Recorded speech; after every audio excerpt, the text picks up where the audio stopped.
everybody. Beautiful day once again. Hope you're having a great one. Hope you have a perfect weekend planned. And if you don't, that's okay too. So hopefully you don't have to work anyway. But we got Amy Fadul with us all day today. How are you, Amy? I'm doing well. Perfect day. Beautiful day. Start the weekend. Perfect, beautiful, all that stuff. We have the, for the people that aren't on YouTube right now, please get to your YouTube page. We'll give you a Call second. us up, Middays, Bob Cooney. Just do a search of that. And you will see our producer extraordinaire. Yes. Natalie attired. I mean, Natalie isn't even a good enough word, is it? Although it's a great word. Yeah. Ray Dunn with the suit and sunglasses on today. Ray, Suited and there's not booted. a funeral. Maybe you have a job interview. I don't know. But what is the reasoning behind your Natalie dress today? Some of you say I'm dressing nice. I'll show you what nice looks like. All right? Happy Friday to everybody. Happy Friday. Wow, it's like a get back at people, or what? I was just showing that he's got that extra level. Some people said that I looked like I was trying a little hard with the polo. Okay, that I might be trying to look a little bit nicer by wearing polos. You want to know what looking like trying looks like? It's this. You want to know what looking like that? Yeah, that's 10:02, Ray. You might want to add that I'll today. add that to the last week report. Yes. I'm in a suit, man. Don't question what I'm saying. Suited and booted. Yeah, Ray was walking around when we went down to get coffee and we went to our lockers to get our stuff. Ray would walk next to me with his arms folded as if he was my protector. So much appreciated, yeah. Did he touch his ear a couple times? A couple of times there was something was coming in. He handed me the papers for this morning and he said, "There's the nuclear codes." Yeah, it would look very. Yeah. So this is serious business, all right? I'm done messing around with this whole, oh, wow, he's in a polo. That's so different. It's not. So you have a little, before we get to our front page news, you have a little, he and Sylvan are like brothers and sister to me. Yes. And they have this little get back at each other all the time and all that stuff. This is geared more towards Sylvana. Well, her and now the YouTube chat, because I saw them yesterday saying, "Hey, don't you pick on our YouTubers." Oh, no. They pick on me. I'll pick back at them. No, I will fight for them. All right, let's jump into it. Before we can get into the stories, you got to look at the front page. Now, the front page. The stories everyone's talking about. 97.5, The Fanatic. Phillies didn't lose last night. That's the big story because everybody was jumping off the bandwagon when they lost 3 out of 4. But no, we got over that all yesterday. And don't worry, we ironed it all out. Everybody's cool. Everybody's all right. No Phillies action last night. It sucks when they're playing well and they don't play. It's appointment television, and so you go to your TV and you're like, I forgot. I'm telling you, I set my night. I ended up watching the Yankees game. Yeah, we don't have dinner at a perfectly set time all the time, but I like it when I'm either making it or about to eat, and I'll look and I'll say, oh, cool, only a half hour till the Phillies start. So, but last night you didn't have that. So, I found myself I'll run to the store and get this, and then I go home and I'm walking around the yard, and it just sucked at the Phillies. But guess what? They're back tonight. That's right, 6:40. They play the St. Louis Cardinals. Almost said Arizona. St. Louis Cardinals tonight. Aaron Nola, 6-2, 3.04 ERA is on the mound. He goes against Miles Mikolas, who is 3-5, 5.64 ERA. He's given up 9 home runs this year, and opponents, Amy, are batting .286 against him this year. So I'm looking for a very offensive night. I hope so. Offensive. By the Philadelphia Phillies tonight. I'm feeling it. It's the start of a 6-game homestand. You got 3 against St. Louis, 3 against Milwaukee after that, and then they go over the pond. That's right. They go to London to play 2 against the Mets. We'll see a lot of Chase Utley during that as he is the MLB correspondent over there. So he'll have a lot to do with it. I think it's pretty cool, Aim. I brought it up yesterday. Phillies are on Fox tomorrow night at 7:15. National game tomorrow night. Yes. And then Sunday, ESPN, another night game, 7 o'clock. Tomorrow night, you get Ranger Suarez. Sunday, you'll have Taijuan Walker. Taijuan Walker. Yes.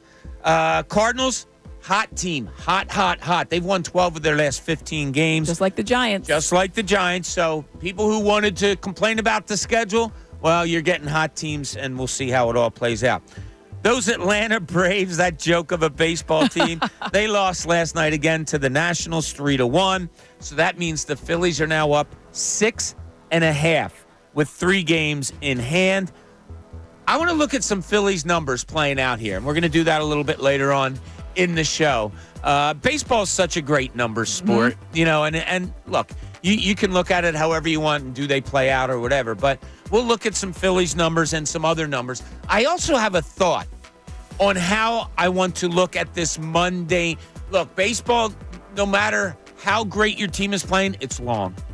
It's long, and you need a little side thinking, I think, during baseball season to keep you going through. You can't just go game by game by game by game by game. So I'm going to give you a little side thinking, Aim, about how maybe it'll be even more fun to look at this Philly season. Your Eagles, they finish OTAs today. OTAs. I was there yesterday. Were you? It is what you think it is. Yeah, it's like a pickup game. Not even a game. It's like a pickup practice. 7-on-7. Yeah, it's a pickup practice. Yeah. They're in shells. I heard that Jalen Hurts threw 2 interceptions. No. It's really not Good there stuff. for me. But you do start mandatory mini camp next week, so you get 3 days of that. We have some sound from a couple of the players that we're going to go deeper into later. But I thought it was pretty cool yesterday. Jordan Davis showed up to camp. He looks good, and he says he weighs about the same. Now, I have had friends that have gone on workout routines where you're like, oh, man, you lost weight. No, I just redistributed it. Right. I think that's what he kind of did. He cut out juice, he said. He said he loved his Arizona teas. Yeah. He and Nolan Smith were high comedy after their OTA practice. They're happy to play. Yeah. So here's what Jordan Davis had to say about his weight being able to maybe lend to him playing longer. Definitely. I'll be able to answer the call. I know it's required of me. I know Vic is leaning on me. I know the D-line's leaning on us. So I definitely think that I'll be able to handle it. That's what I'm working for. Nobody's coming to save us now. We got to put the load on our backs. That's coming from, me, Jalen Carter, Milton Williams, Marlon. It's just everybody. We got more that's expected of us, so we have to go out there and show it. So he just proved one thing. He's a listener of the show. What was one of our themes last week? Answer the call. Answer the call. Answer the call. Thank you, Jordan. He took it straight from our show to behind the microphone at a press conference yesterday. So Jordan Davis, all right, good. Here you go. Thank you, question marks aren't going to be answered in OTAs, but you can get a nod of the head. All right, that's cool. What Jordan Davis did in the offseason was very cool. Now, Nolan Smith, another lineman on that defense that you have questions about, he didn't lose the weight or redistribute the weight. He bulked up. I'm coming in this year 245. I was about 238 last year. I was on the heavier side, but I'm gonna come in a little more bulky, and it wasn't because of people thinking, no, I just want to get there, just personally. And me and Coach Walsh talked about it, and he feel comfortable with that. And he said, as long as I keep my speed, we good. All right, as long as he keeps his speed, he's good. That's what we like to hear. Want to see it on the field. We didn't see a lot of that speed on the field last year. So if bulking up is what's better, maybe for Nolan Smith, okay, I'm all for it. So good work by the defensive linemen, those two, in the offseason. We'll see how that all plays out. I had an interesting, and I saved this for you today, Aim, an interesting YouTube comment yesterday from our friend MDBDBF or whatever it is, who said, hey, Bob, like to see what you think of how you built this Sixers team this offseason. Haven't heard your game plan for it yet. We've gone over the people available, but I think it's a cool exercise that you and I can do later. So we're going to do that a little bit later on for the 76ers because these playoff series has gotten me to a point of something I really, really want them to get. So I'll let you know what that is. On the national front, the Dallas Mavericks last night, I felt bad for our man Ray. Yeah. He goes and he plays in his co-ed softball league, and then he's like, all right, I'll go back home, I'll go to the bar, and I'll watch the Western Conference Final. It's going to be great. And he bellies up to the bar. Well, he doesn't really have a belly. He skinnies up to the bar, and the game's already pretty much over. Yeah, it was in hand. Dallas just thumped them last night. Luka Doncic comes out in the first quarter and was just on fire. It was funny. My family was doing stuff. Like I said, I was like outside, so, I was going to go back and start watching the game about a half hour in, but go watch it from the beginning. I just settle in, and my friend Ron texts me, and he goes, my God, Luka's awesome, isn't he? And I was like, oh, man, what's he doing? And I turn on, I see they're up like 20 in the first quarter. But I did go back. He was absolutely amazing last night. So you're going to have Boston And you're going to have Dallas in the NBA Finals, which will start on Thursday. Yeah, not a fan of that long break. I hate it. I understand the NBA has to do it because you have other things in consideration when it comes to buildings and all that stuff, and you have to put the dates out there early enough for fans and for television and all that. But, yeah, they won't get started until Thursday. In the NHL, the Florida Panthers last night, they beat the New York Rangers 3-2. A good game in that Florida scores late in the third, and then New York scores a late goal. But, not that it really mattered. So they go up 3-2 in the Eastern Conference Final. I watched a lot of that game last night. It just appeared to me like the playoffs are too long. Yeah. These two teams are like mired. And now the ice apparently was horrible. They were talking about Madison Square Garden. They said it felt like you could build an igloo in because they kept turning the temperature down trying to get the ice better. Yeah, the ice wasn't that good, but maybe that had to play into it. But I just saw what appeared to be really tired teams. Yeah, they were like, night. we're still doing this? It's still happening? Great. Yeah, no, let's go. Third period. Here we go. Yeah, so not a great game, but entertaining nonetheless. Also tonight in the NHL, Edmonton is at the Dallas Stars. That's a 2-2 series. That has been a really fun series to watch. So keep an eye on that. You also got PGA golf going on. Caitlin Clark scored you 20 last night, but they fell to like 1-8. The coach got a technical going after a referee. I made this prediction yesterday. You weren't hearing.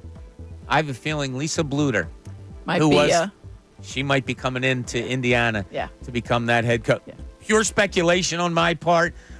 She's been to a couple of games. Caitlin Clark, it was noted a couple of days ago, like giving the calls to her own coach during timeouts and all. I saw a story that said this coach isn't the type of coach that should be coaching Caitlin Clark. Look, I'm not calling for anybody's job. I would never, ever do that. Caitlin Clark is the face of the WNBA, whether you like it or not. And some players in the league might not even like that. Mm-hmm. But what do you do as a league? Do you look to build that up? Or are you satisfied with her team going like 1-8, 1-10, and maybe her being dissatisfied with the coach? I think it would be really cool if they brought in her college coach. It wouldn't surprise me Remember, at all. Ray made a great point. He's like, really? What would the other players think? Don't know, but Lisa Bluter, the type of style that they played at Iowa, it's much like the Indiana Pacers. It's really fun. Yes. And I don't think there's a lot of players that wouldn't like having fun playing, even if you're speed. Yeah, even if you're kind of losing and whatever. So there's the front page stories that we had for you today. Amy, what's new with you? Everything good? Big playoff win by Shawnee last night? Yes, big playoff win in the minors of the Little League. Very happy for him. Very happy, 7-5, big win. So they play again on Monday. Did Sean coach his I don't want to say that. Did Sean coach his guts out? He coached quite well. Did he? Okay. Yes, all of our coaches kids were very into it. They realized that this was, even the kids that hadn't been into it, they were like, oh, this is what it's supposed to look like. I'm like, yes, this is what it's supposed to look like. All the kids were locked in. All right, so I have a question for both you and Ray. And it came about this morning on Kincade and Salciunas. And they were talking about young kids and playing and T-ball. And Andrew Salciunas, 30-year-old Andrew Salciunas, who has a 2-year-old son. Yeah, I'm not coaching T-ball. I'll coach them when they know how to play baseball. No. Actually, I got to tell you, I don't think I've ever been as disappointed. It might be more fun coaching them when they're younger than when it gets a little bit more serious. It's easy to coach when the kids know how to play the game. The greatest part of coaching is the challenge of it. It's more fun. Ray, he's more your age, Andrew. Amy and I are a little bit older than Andrew. Maybe I'm old enough maybe to be his parent. Amy's old enough to be his older sister. What's your take on that? Do you agree with them? So I want to preface this with the fact that I am the one here with the least amount of responsibility. And even being around... Oh, we know. No. Wait.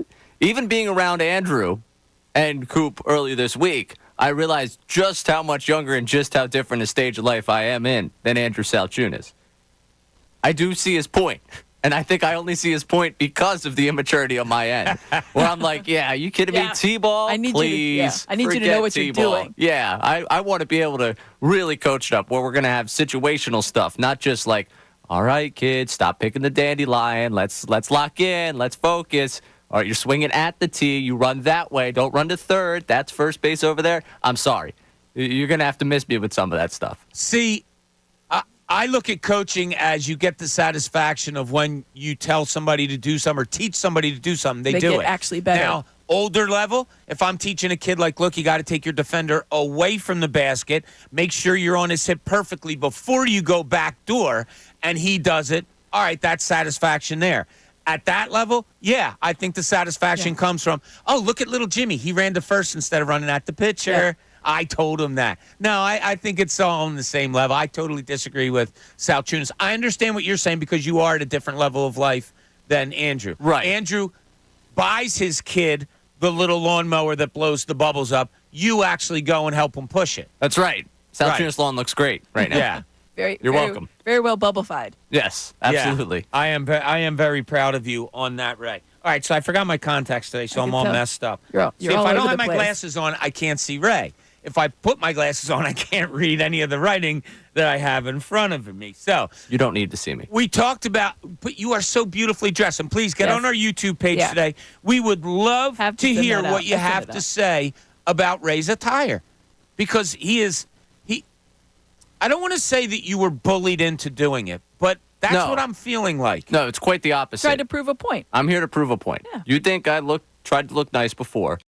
This is what effort looks like, people. All right? Stop with the polos. Wow, look, he looks so nice today. Polos are normal attire. This is not. Somebody said, Mopar says Ray looks like he belongs in Ferris Bueller's Day Off. I'll take that. Well done. Yeah, I like that. In that case, everyone, this has been fun. I'll see you guys next week. Yeah, I love it.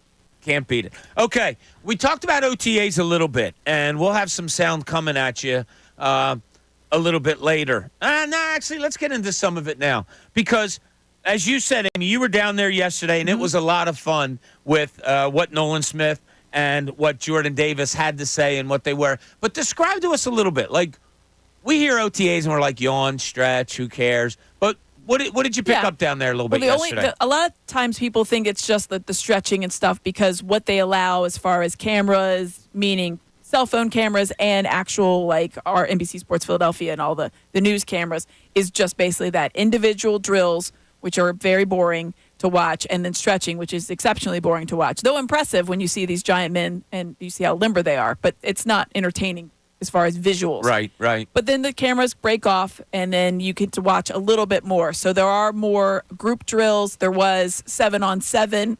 And then you're just watching for different things. Who's out there with the first team? How healthy does, X player look type of vibe. So when they were doing the 7-on-7, and you're looking at Jalen Hurts, you're looking to see who's on the defensive side. Keely Ringo was opposite Darius Slay quite a bit in that one. Then you see... No Bradbury, if I'm not mistaken. He wasn't there. He was not there, correct. Okay. But he had been to all of the things leading up to. This is not a mandatory OTA right now. But no, he is not there for this one. So Keely Ringo gets the opportunities. And so that's a little storyline. Then you're looking for the new guys. Isaiah Rodgers, where has he, been playing? What do you think about Paris Campbell? Things like that. But it's hard to tell because they're in shells. And it doesn't mean that it's not still football-esque, but it's not a practice that you're used to seeing at the NovaCare. It's not even training camp practice. No. How long did they go for? An hour. And who were some of the more other notable names that maybe weren't there? Was there a lot, or? No, there really isn't a lot of. I think Jake Elliott wasn't there, but that's not really. He's the kicker. I think everybody realizes Jake Elliott's going to be just fine. He's all right. There's a few other working James on his Bradbury, golf game. and which is very good. Yeah. Like I said, Bradbury had been at all the other things. I think some interesting ones are like John Ross, a guy that shows up for all of the camps because he's trying to make it. His story is an interesting one. So you just look for little things like that leading up to basically training camp, which is why it's interesting that they want to basically combine all of these workouts into just one big ramp up to camp, which I get, especially when it's all broken up. You're here a little bit in May, here a little bit in June, then you're back, and then obviously you have camp. So you're just looking for different little things. But again, they're in shells and shorts. So you're just looking for who's running with the first team. Oh, that guy's on the second team. How good does he look? What does when people are looking? Oh, Kenny Pickett. Okay, I mean, of course Kenny Pickett's going to look good. Everybody's going to look good. I hope you do. Yeah. There's not actual pressure on you. That's just like a guy. I hope you can throw a football to an open guy coming with like a pad at you. It's not a real human even. Exactly. I was listening to Kevin Cooney and Andrew Checo last night a little bit, and they were talking about Sidney Brown and the ACL happened late in the season.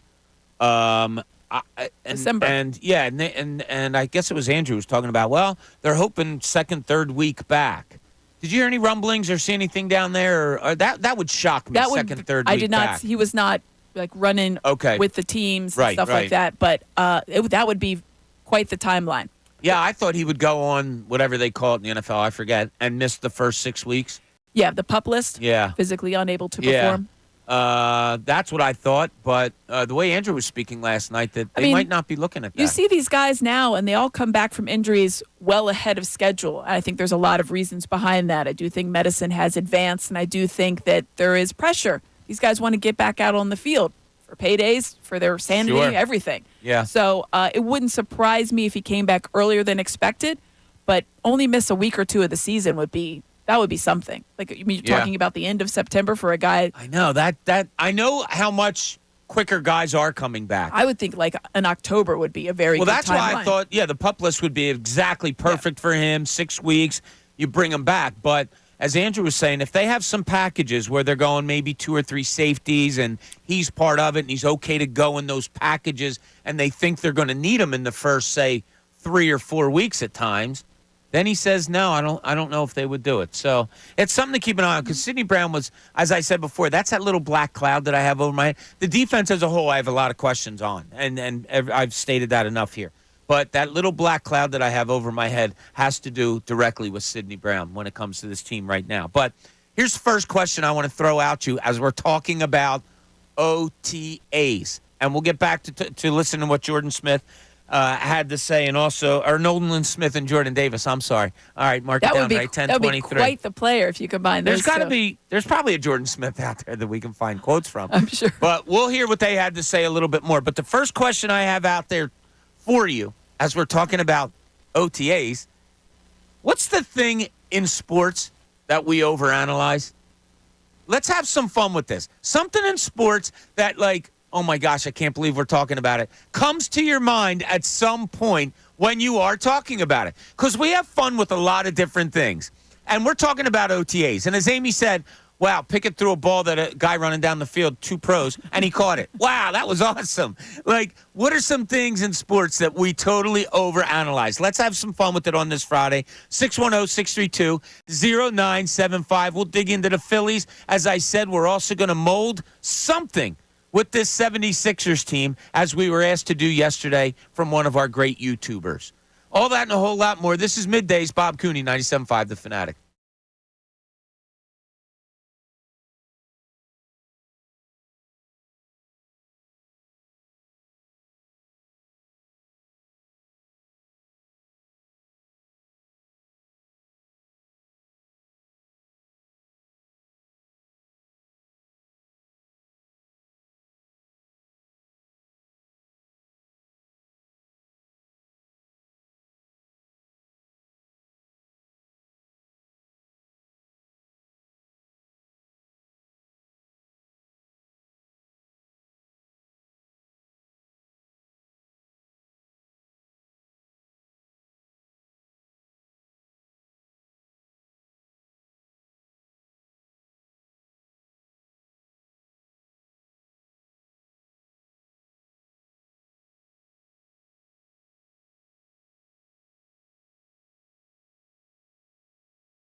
Welcome back, middays 10:30. We got Amy Fadul with us all day long, which always excites us. Hope you're having a great Friday. It was funny. I was telling Ray last night I had to go down to where I used to live down in Washington Township to drop my car off at my mechanic.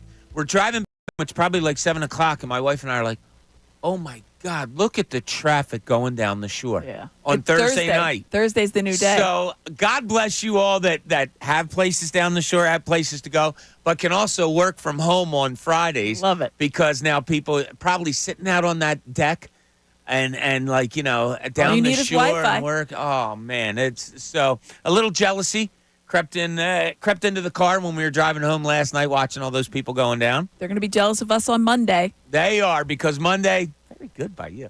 Monday, we will be at Penn Oaks. That's right, for the Brian Dawkins golf outing. Me, Amy, and Ray will be down there doing the show. I don't know who's back here producing, but I looked at Ray. He said he doesn't care as long as he's with us. So he's not a company man after all. Thank you, B-Gun. I appreciate you. Thank you, B-Gun. Oh, he's going to work a double. Ooh, That's what word of the street is. We're going to hear about that all week, for sure. So, yeah, we'll be at the Brian Dawkins golf outing. Go to briandawkins.com. There is a soiree on Sunday night. When we talked to Brian last week, there was tickets still available. Check it out. If not, there's also items up for bid that you can do online at briandawkins.com. So we're going to have a fun day there. Amy, I have been keeping an eye on the weather. Thumbs up weather. Good to go. All right. I think we're going to be in the 80s. I remember one year we were at a golf outing.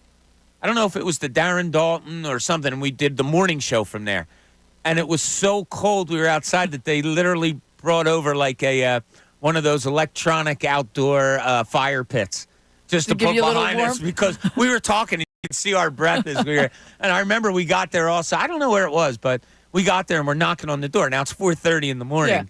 And like nobody usually, there. because that's interesting. Golf courses are early, maybe not 4:30 early. Right, not 4:30 early. 5:36 early. Yeah, and then when the person came to open up, they had no idea what we were doing. They're like, "Can I help you?" Yeah, I'm here counting beverages ready for the day. Yeah, exactly. I'm not exactly here to let you in. So I teased after the last segment, just something because we're talking OTAs and we're going to get into a little sound bites from yesterday, but OTAs. I look at Twitter, and I'm not bashing anybody that covers the team or whatever, but you know who you are. Jalen Hurts went 2 for 5 in that series with an interception, and the overanalyzation of what Amy just described before, who was there yesterday, as like a pickup practice, for lack of a better term, that's what it is. So it made me put out this question to you, and love to hear from you at 610-632-0975. Or give us a text there, and we'll read it on the air. What's something that we overanalyze in sports? Because there's a lot of things. And we just had something. I'll start it off. We just had something a couple of weeks ago. And it's, although he does it in like 50 different ways, except for the actual W and L's of the NFL schedule. I don't do the wins and losses either. Yeah, I just look at it and say, oh, yeah, this could be that. But the overanalyzation of an NFL schedule, that has to be something that's right up there on the top of the list, right, Aim? Absolutely. Yeah. And it's a favorite pastime. It is something that people do regularly every year. Schedule comes out. All right. What do we got? What do we got? Yeah. Oh, yeah. No, how is this not a 12-win team? It's like you can talk yourself into anything, I think, at that point. Yeah. And then someone else is like, oh, but what about? You're right. The offense will be this with Saquon Barkley. Give me 13. Yeah. Give me 13 wins. Oh, the defense? Take one away. Or that's Matt a tough Breen, one. it's at 14 right now. Yeah, Matt, very excited. Yes. So you look for, the gauntlet, right? I don't know. That could be really tough. Maybe it's only 11. Yeah. That's what we do every single. That is what we do. You love it. You have to love it. You have to do it. Some people have parties over it. Some people, hey, let's check it out. Some people plan their whole show around it, which is fine too. I don't mind it at all. But is there something in sports that you can think of that you like totally overanalyze, or maybe you watch too much that it really doesn't mean much of anything? Or the combine. That's a good one. They televise that now. Oh my God! And you have people that sit and watch it religiously. Hours. What'd you do today? I watched a bunch of guys run around in their underwear. The NFL Combine. Yeah. Amazing. Yeah. Oh, look at that guy. The thing is, it's entertaining in certain pockets of it. But I mean, sitting there, and people do. That's why they televise it. Yeah. The NFL Combine, 15 years ago, no one in their right mind wanted to watch 15 hours of that. No. But now you're locked in. There's commentary on it. Let's talk about this guy. And it's interesting because it goes into something else that we tend to not maybe overanalyze, but certainly analyze to within an inch of its life, and that's any kind of draft. If they televise the NBA Combine the way that they do now, the NBA Combine's a little bit different because it's much more individualized, and you'll see clips of these guys out there working out. But then you talk yourself into certain draft picks. Oh yeah, and then Mike Mayock said this, and this about this guy. Well, yeah, that's who I want. You didn't think that when you watched him for an entire college football season, but now you think that after his combine. I love that stuff. Oh, it's craziness, and I covered the NBA Combine for many years. It's interesting, out in Chicago. like jumping and whatever else. And they actually play 5-on-5 against each other, which is good. Like, you're not getting that at the NFL Combine. It's, that. But, I mean, you just don't know. And I've told this story before. I may have told it on air that one year the Sixers had a high pick, and it was a draft where there was a bunch of really good shooters. So I went around to a bunch of those really good shooters, and I said, who's the best? Who's the best? Hands down, they all said the same guy, Nick Stauskas. Really? Yep. And the first story I ever did on Nick Stauskas, those guys, I mean, they didn't even hesitate saying, and, nothing against Nick Stauskas. There's probably guys from that draft still in the league. Nick had his career. He's done his career, and now he's a good friend of the show's. Great. Yeah. Back then, the way those guys described him. Because they see it. Unbelievable. They see the pure Yeah. shot. And for those guys, when they would say a good shooter, I think that means, in my mind, as soon as that ball leaves his hands, it's going in. Like, they're confident about it. And I think when you saw Stauskas shoot, you were like, yep, that has a really good chance of going in. Unbelievable. Yeah, it was, I've talked to him about this too since then. It was the first time I interviewed him. Then he came on to the Sixers and we formed a good relationship and all that. But Ray, is there something in sports that you feel, because another one popped into my head, and it's timely. Is there stuff in sports that we totally overanalyze, do you think? The Combine's the correct answer, but another answer here that kind of goes off the beaten path of like the actual what happens between the lines, social media. We freak out if a guy clears out his social media, if they change their profile picture, if they like a tweet. What does this mean? What is it? I mean, I'm guilty of it too. I followed the NBA alerts thing where it's that account that's like, this person's now following that person. This person's unfollowed that person. This person liked this tweet. It's hysterical to watch us freak out time and time again. The number of times we've seen Joel Embiid change a profile picture, change his bio, or A.J. Brown change his bio. I think he had the picture of Tom Brady, and then he signed an extension with the Eagles. It's like, whoa, what's happening here? Guys are having fun. I almost want to get to the level in which I could just change my social media and someone's like, oh, what's happening with that guy? What's going on with him? Because it's hysterical to watch the meltdown of his Twitter changed. His Instagram no longer follows this team that he's currently a part of. What does it mean? And then, oh, wow, opening day of the next season, first game of the next season, they're still wearing that uniform? You're telling me that they just magically ended up staying on that team despite the fact their social media went different? That, to me, is the thing we overanalyze so much in sports that is so dumb. I'll tell you one thing you do have to do off of this conversation. Amy took a picture of you earlier. You need to change your profile pic to what Amy took today. I'll send it to you. Yeah, you need to. Have you ever changed your profile pic on Twitter? I think I did once. I never have. It's kind of lazy. Yeah, I've obviously. Well, you have to because you're still growing up. My mom told me to change it. My mom told me to change mine. Even that. I did change mine. Yeah, you get a nice picture you like, you just make it the profile picture. You don't have to keep the same profile picture forever, Bob. No, I'm not saying you do. Like, there's a guy that sits in that chair on the morning show that seems to change his like every couple of weeks. That's fine. No big deal. You see a picture of yourself you like. I'm just not in like. You're overanalyzing, Bob. You're overanalyzing the profile picture. Yeah. Well, I'm falling right into. Just like the morning show overanalyzed the selfies of the midday show. Wait, Bob what smiled, happened? no smile. Oh. The smile, God. no Oh, smile yeah. gate. Yeah. I no pay smile. so little attention to myself that I didn't even know what they were talking about.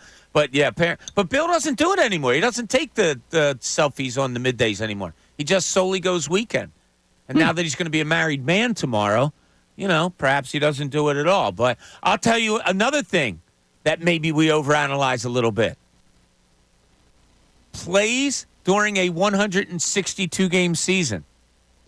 Bryce Harper as you saw on Wednesday, hit a ball with man on second and third, hits a ground ball and doesn't run it out. We didn't get a chance to talk to you about it, but there was a lot of talk on this station. The morning show was talking a lot about it yesterday morning, and it's a topic of conversation. That's fine. I was more of a look.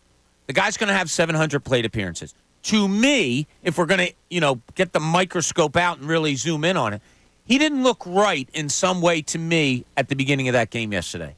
He was frustrated. Yeah, and it was right away. Now, I don't know if the back was hurting. So first at bat of the game, he didn't look right. Then he gets a ball thrown to him by Christopher Sanchez that thrown in a spot where if Bryce Harper reaches out and catches it, his arm's going to get run into by the base runner. So he kind of backed off and let that go. He seemed really frustrated at that. Then he gets two zinged right at his ear. He was really frustrated at that. It just seemed like a bad day for him. Your thoughts on the non-running to first base? I think we want to extrapolate it into something that it's not, right? I mean, there's been players here in the past that have not run it out. Good players, MVP quality players that have not run it out. And it got to be frustrating to watch.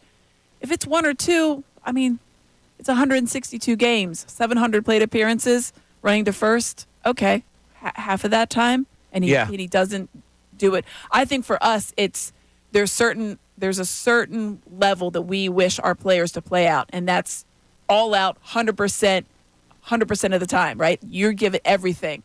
So it's like, well, what you can't run to first?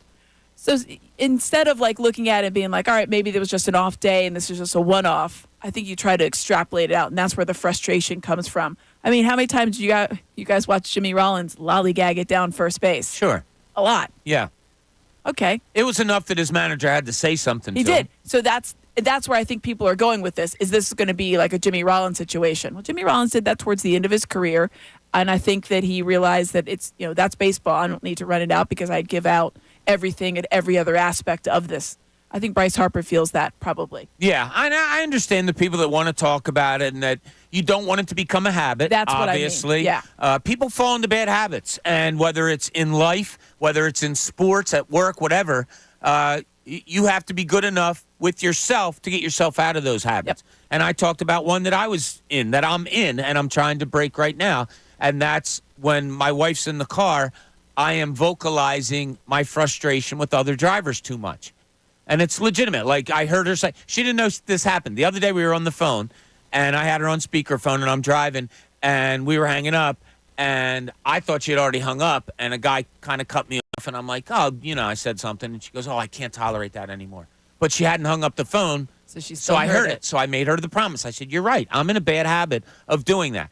So last night as we're driving home, like I said, from Washington Township, a guy comes real fast, and I just went and kind of cut people off, and I said, I hope that gentleman's careful because he seems to be going a little bit faster than the speed would allow. See, now so I'm having fun with it now. That's like what Ray's doing with the suit. Is it? Yes. Okay. It's like like an overcorrection. All right. I hear you. I don't hate it. I don't hate it either. What? I don't know. Connor's in here nodding his head. All right. So when we get back, I want to hear what Jordan Davis and Nolan Smith had to say, have some reaction to that.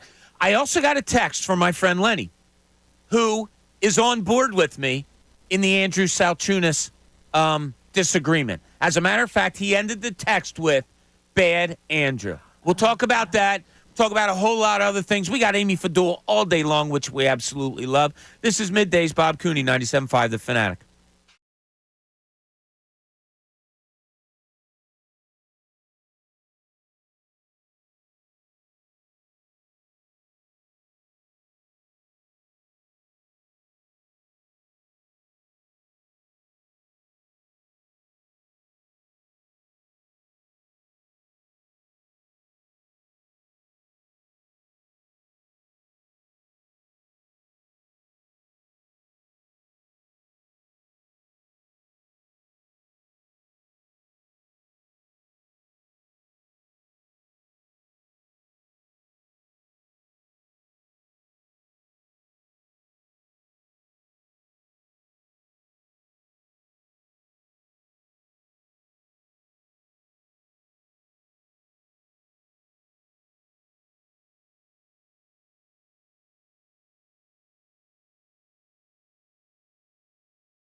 Welcome back as we approach the 11 o'clock hour. Hope you're having a great Friday. Few things in life are better than a summer Friday. Oh. Right? What's better than a summer Friday? A summer Saturday? Yeah, summer Saturdays are good. I'm all about the anticipation, though. Yeah, That's the why Fridays are Thursday's good. my favorite day of the week. Mine too. No way. Absolutely. Are you Always, serious? because the weekend's right there. I Yeah. love Thursday. I've My been that favorite way day. since I was a teenager because I had class on Thursday night. I had like a late class, like a 5 to 7 class on Thursday night. But I loved it because after that, we would usually meet at the bar. And, you know, if you had a late night at the bar or whatever, you could just plow through Friday. I had Friday morning classes, but, like, you could just plow If you through planned it. correctly, you Yeah. had no classes on Friday. I know, but I didn't. Yeah, because not your first couple I did years, most Monday, Wednesday, Friday. But, like, you can just plow through Friday, Big no fan of matter Thursday. what. Thursday's the greatest. Best day. Yeah, so, all right, Aim, something else we have in common. Love Thursday. Yeah. All right, we got a lot going on here today as we're talking about a bunch of different things. But the first question I asked you, what is something that we overanalyze? Now, we had Connor Thomas came in and am I not giving what he did? I thought he wanted us to. Absolutely. Okay, well, he told you, so I'll allow you to tell it because I didn't hear it all. I was working. You were working. Yeah. And I'm just sitting back. Yeah, you're just sitting back. Yeah. Taking in all the sights and the sounds here. My favorite part of middays. It was the need to comment on everything, unnecessarily commenting. Ooh. So, like, anything that happens at any point, every little aspect, having a full-on commentary about it. Interesting. Yes. Okay. All right, that's not bad. Who does that? I don't mean, don't say anybody. I'm not looking for a specific person. But is it someone that knows sports so well that they feel they have to give their knowledge to others? Because I have someone in my life that you guys don't know that I do feel like they always have to prove to me what they know about sports. And that's fine. I don't care. There are people that are like that. Yes. I have people that I work with and have known over the years, have worked with, and they need you to know that they also know whatever it is. Because right, exactly. So another reason I brought this up was, and you two can attest to it because I tell you all the time, or you hear it also. My friends and I, the way we talk about sports, it's not like we know each other so well, so we know what's going on in each other's lives and all that.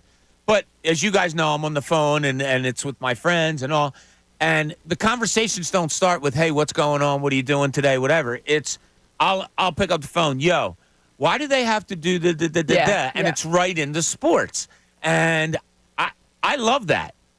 But is that overanalyzing everything? No, I think it's when, say, you're having a conversation like that, and then someone else comes in. But what if, or what about? Like, hey, fella. A and B. Thanks for joining. See your way out of it. But you got it. You told me one time like a one-upper almost. You were in Home Depot one time, and somebody came over and just started talking sports with you, which we love. Yes, I do love that. You That's get a little recognized different, because you're on TV, and people love you because you're so good at what you do. Well, that's awfully nice. But it is fun, isn't it? Well, yeah, because you have to. That's what I love about this town is that you have to be prepared. Yes, right. Always. But it's easy to be prepared when you believe in what you're saying. It's what I do for a living. I think that's always funny when I see people out at a baseball game, basketball game, football game. Oh, you're here. Yes. Because I actually really like this. Yeah, exactly. So, it's fun. I like that. But, yeah, I think it's when there's just the need for certain people in your life. And I've had it with friends, family, certain past coworkers, and they just would be like, "Oh, but did you think about that?" Yeah, I did. Growing up in college, I would be dating a guy, and I was like a little show pony of like, "Oh, look, this girl knows sports," and then you'd always invariably have whoa. First of all, what do you do? Sean is the love of your life. It's the only guy you ever dated. Sorry, yes, correct. You just called yourself a show pony, too. No, they would trot you out. Like, look at the little show pony. Amy was arm candy with sports knowledge. Well, that was the thing, because you'd be around all these guys, and they'd be like, "Well, what's Kareem Abdul-Jabbar's real name?" I'm like, that's hilarious. Do you think? I mean, that's it's the question. L-E-W if you're even going to go deeper. Yeah, that's the question. Wow, it's offensive. Yeah, but there are people like that. A lot of weirdos there in Kentucky.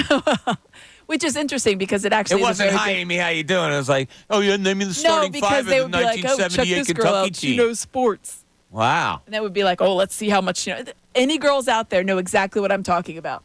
I'm trying to read you on this. Like, I can't tell if you were, if it really bothered you back then, or if you wear it like a badge of honor. It's or kind of like, why are we talking about this? I never would have thought Amy would classify herself as a show pony. No, I'm not a show pony. And if you're watching me right now, you can see the lack of show poniness. Ray's the show pony today. Ray is our show pony. Yeah, but it would be like, gladly. here's like a little, here's a fun, hey, look at this. This is something fun. But that's cool. what people Yeah. always had to have, that the over need, they had to do that. They had to get in there. It's like when you were a kid. I you got to could talk do it. about this. Yeah. It's like if you were a kid, if you could do some kind of trick and your older brother or sister would be Right. like, yo, Bob, go over there and show them how you do this. And you'd be like, I don't want to right now. Let's Already done stop it. Yeah.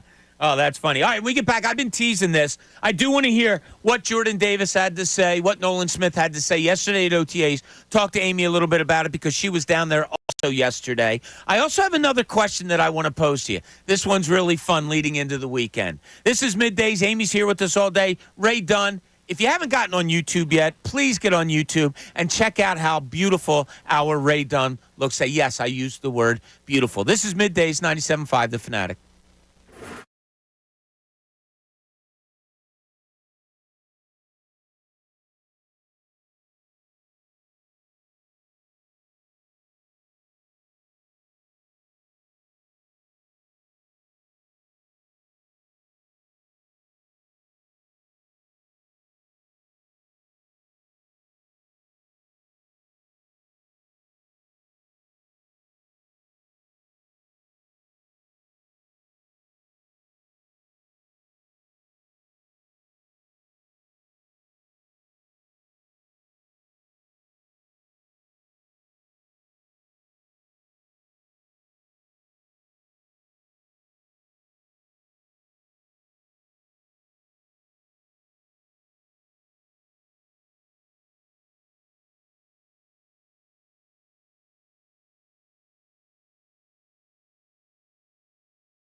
Hey, Dunn, laying rules out again for the show. Yep. We thank you for joining us. Middays, Bob Cooney with Amy Fadul today. The rules are more authoritative in his current attire, though. We like to have fun here.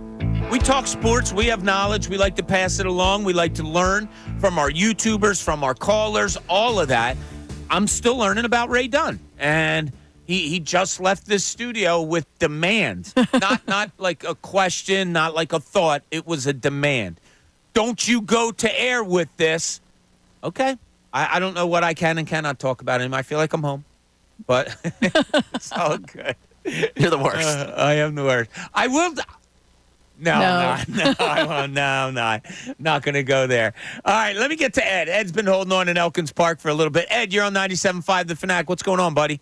Yeah, why doesn't Daryl Morey abandon his plan to get a third star and just fill out the rest of the team with players who can play like Dallas, like the Knicks, like Indiana? We already have 2 stars. You don't need a third star. Just supplement Embiid and Maxey with 8 or 7 valuable NBA-type quality players. That's all you need. I mean, I don't understand. Isn't that something they've been trying to do around Joel Embiid for a long, long time, Ed? But they're still talking about adding a third star. No, I want to abandon the third star thing and just get 7 or 8 solid players like the Knicks have showed, Indiana, Dallas. I mean, you don't need it anymore. You already have 2 stars. That's what my point. But it looks like he's not going to change off his opinion. Do you have guys in mind, Ed? Well, I don't. Well, they're out there. That's why he's getting paid millions of dollars. Look at Indiana. They had 6 players scored 20 points in a playoff game. But where's that with the Sixers? That's what I'm saying. Dallas got improved their front court. That made them the better team. You don't need stars. You just need very good. The Vincenzo, the Knicks, the whole thing. You just need 5 or 6 of them, and you're good to go. You already have Embiid and Maxey. I don't know why you need a third. Okay. All right. Appreciate the call, Ed. He came out fired. Did. Ed wants to know what the hell Daryl Morey's thinking. Look, you're going to need complementary players, absolutely.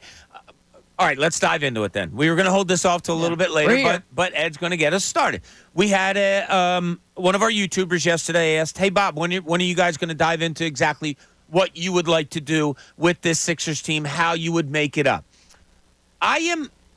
Look, there's 3 players out there that we've talked endlessly about that one of them will probably end up here. I'm not going to say definitely. I'll say probably. And those players, it's among Paul George, LeBron James, and Jimmy Butler. That seems to be it. I wouldn't be shocked if they don't end up with one of those guys. I would say it's probable. Right. If they don't, do you go, in a way of getting, say, 2 type guys of the OG Anunoby types or something like that? Is there a chance, that's the way you go? Here's the only definitive thing I want to say on this. Not the only definitive thing. Here's a conclusion I've come to, Aim. And I haven't brought this up to you off air or anything like that because it's really come to me over the last week or so.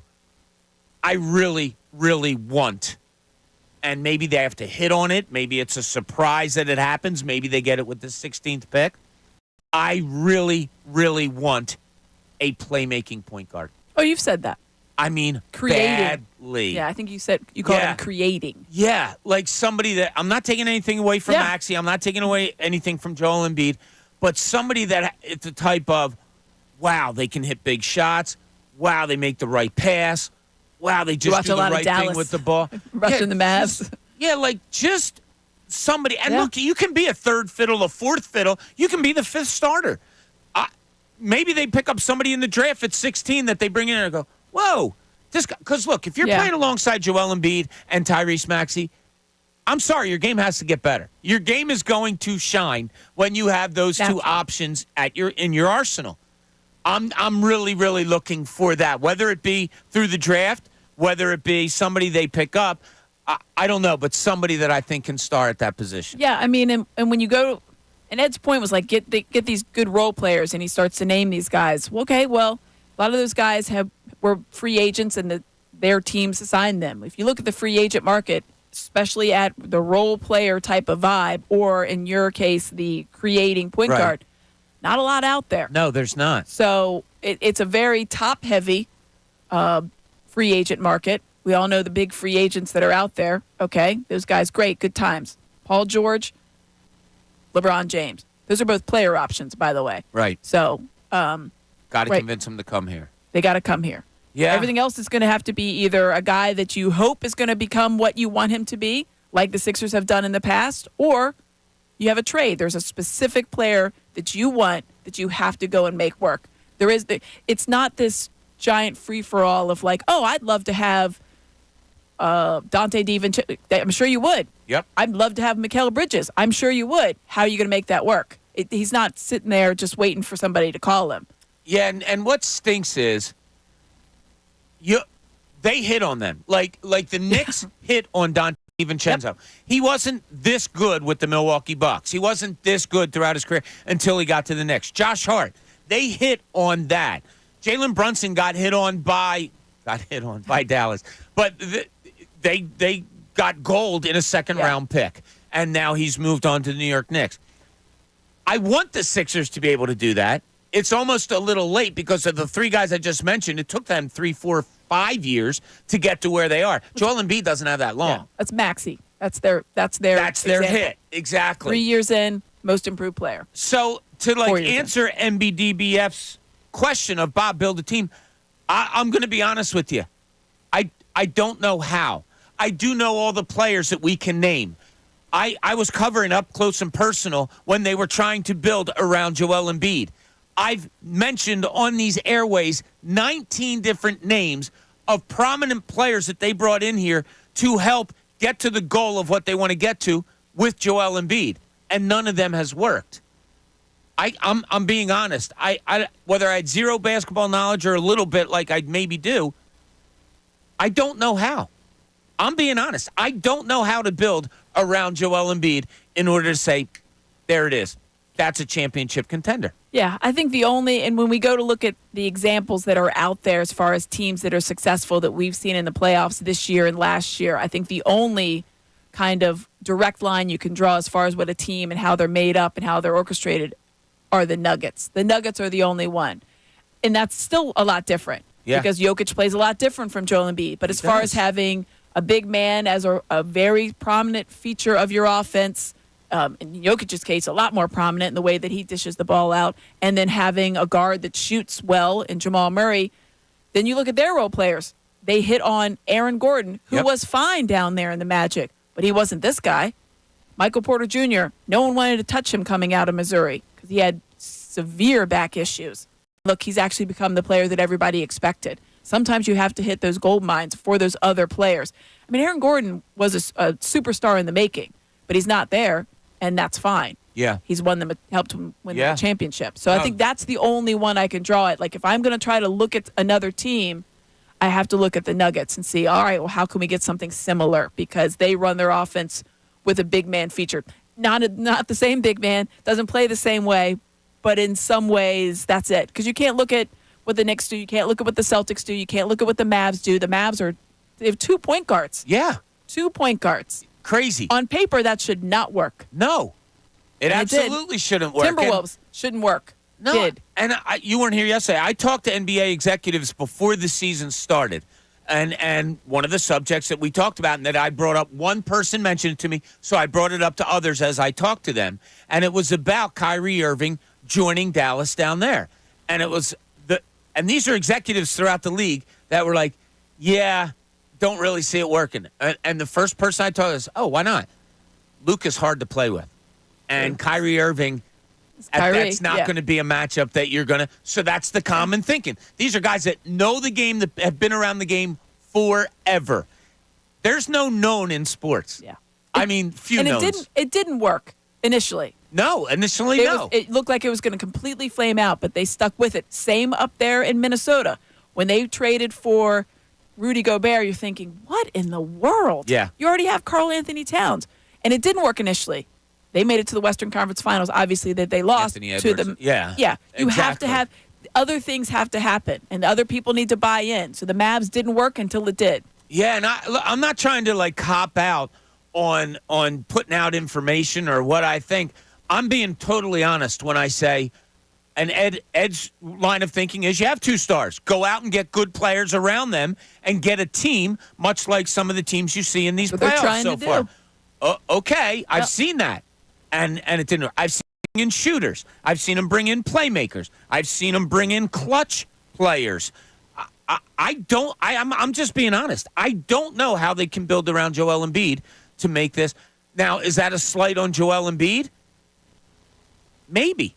Maybe I am kind of going there and saying, if nobody has been able to figure out in 8 years how to win with this guy and trying so many different ways, maybe the site. All right, I'll give you this. There's a scene in The Natural. Okay, you've seen The Natural. Yes. Ray's never heard of The Natural, but you've seen The Natural. That's not true. No, you never saw The Natural. I'm teasing I had you, not, but I now have. Oh, you have seen it? Yes. Okay. So they're on the train, and what is it? Barbara Hershey is the really, strange person, and she has her eye. What's the name of the guy that's Babe Ruth? What do they call him in the movie? I can't remember what they call him. Yeah, okay. It's Babe Ruth, Yeah, but it's the guy that hits the home runs or whatever. So her focus is all on him. The train stops. Robert Redford gets off, says, I can strike him out. So they go out into the park. He throws 3 pitches, the whammer. There you go. Whammer. Yeah. Whammer doesn't hit any of 3 pitches. It's a real poignant moment in the movie where the camera goes to Barbara Hershey and her eyes all of a sudden in her head slowly turn from the whammer and she goes and looks at Robert Redford. Yeah. I wonder, this is pretty deep, but I wonder if maybe, our eyesight is always Joel Embiid, Joel Embiid, Joel Embiid. I don't know. Does the eyesight now start to turn and say, no, he's not the guy anymore? I don't know. I wonder, how hard is it to build? Have the Sixers made mistakes in building around him? Or is this like an impossible puzzle to fix? Yeah, I don't think it's an impossible puzzle. I see what you're saying because the one constant in all this has been him and how they run that offense. So maybe it's not even him as a player. It's the style in which. There's been 3 different ones now. Right. But they all feature him. They do. All the offense runs through him. Style-wise, you have to, different. Though. Exactly. He's a guy that averages 35 points for you. He's the MVP, the 2-time leading scorer in the NBA. Again, Kyrie didn't work until he did. Rudy Gobert didn't work until he did. Playmakers are the one that's what they need. They need creating. They haven't had that in the numbers that I think that they need. Yeah, they got close to having a creator. Listen, Ben Simmons, when he liked basketball, was the perfect guy to play with Joel Embiid. With a big hole. Yes. He didn't shoot from outside. or sometimes at all. I mean, imagine if you had Ben Simmons is the closest you had to having that playmaker. That was the guy. Imagine if you had that with a guy that could shoot. Now, you can go to James Harden. What are you talking about? He could shoot. He was a great playmaker. Yeah. But the ball also stuck in his black hand. Hole. Yeah, it was just who's, and you guys are going to make fun of me this. All right, you brought his name up, went to Florida, point guard Williams. Jason Williams. Jason Williams. White chocolate. Jason Williams. I brought him up off air. What's that? I brought him up off air and I was like, what? Yes, you did, but you did. I did. Yeah, because she was talking about her show pony days. But he was great to watch. He was great to watch. Yeah, now, really good, flashy, all that. But that's the type that has been coming into my head for like the last 10 days. Somebody like that where they are showy, they can score, they can shoot a little bit, can assist, and they make better players even better, good players even better. Honestly, what we're talking about is a better version of Ben Simmons, the best version of Ben Simmons. That's what you're talking about. Ben Simmons passing, thing of beauty. When he was going, and he was averaging 17 points a game. Yeah. And it made you forget that he didn't shoot the outside shot because he was doing everything else. But you have one more thing. That was the perfect player. The problem is that player does not like basketball, I think. No, I agree with you. And I don't think a couple years ago, he is all but quit on the game. Playing. No. All right, so a subject I brought up earlier, we got a couple of texts on, Ray, about things that we kind of overanalyze in sports. And we'll get back to talking about how maybe you mold this Sixers team together. But I'm being honest. I don't know how to do it anymore. I just don't. And I talk to friends. I talk to people in the league. I was covering it when they were trying to do it. I don't know how you build around Joel Embiid. I just don't. And it's a question we can carry on for the rest of the show. Maybe you have some ideas. 610-632-0975. Let us know. Give us a call. Let us know how you think is best way to go about it, or shoot us a text. But we have some texts about our overanalyzing, Ray. Yeah, Jim G checks in with overanalyzing press conferences. Good one. That is very, very good. And I'm not big on that. We had to do it back in the day. It's only the one, so you really kind of deep dive into like every sentence and nuance and inflection in the words. Yeah, I watch press conferences and listen to press conferences like sorting bad fruit. Oh, I like that. I'll take that. This I don't need that. I don't need that. This I do. That I don't. This I'm very much a sorter when it comes to press conferences. Like fruit. You could see if I had dog ears, you could see them perk when I like some, and other times they're just down. And that's the way it is. What else we got, Ray? Overanalyze draft picks and home field advantage. Phillies lost Game 7 at home. In the NFL, the better teams are higher seeded, hence why they have home field and why the numbers are skewed. Better team would win regardless of site 8 out of 10 times. Okay.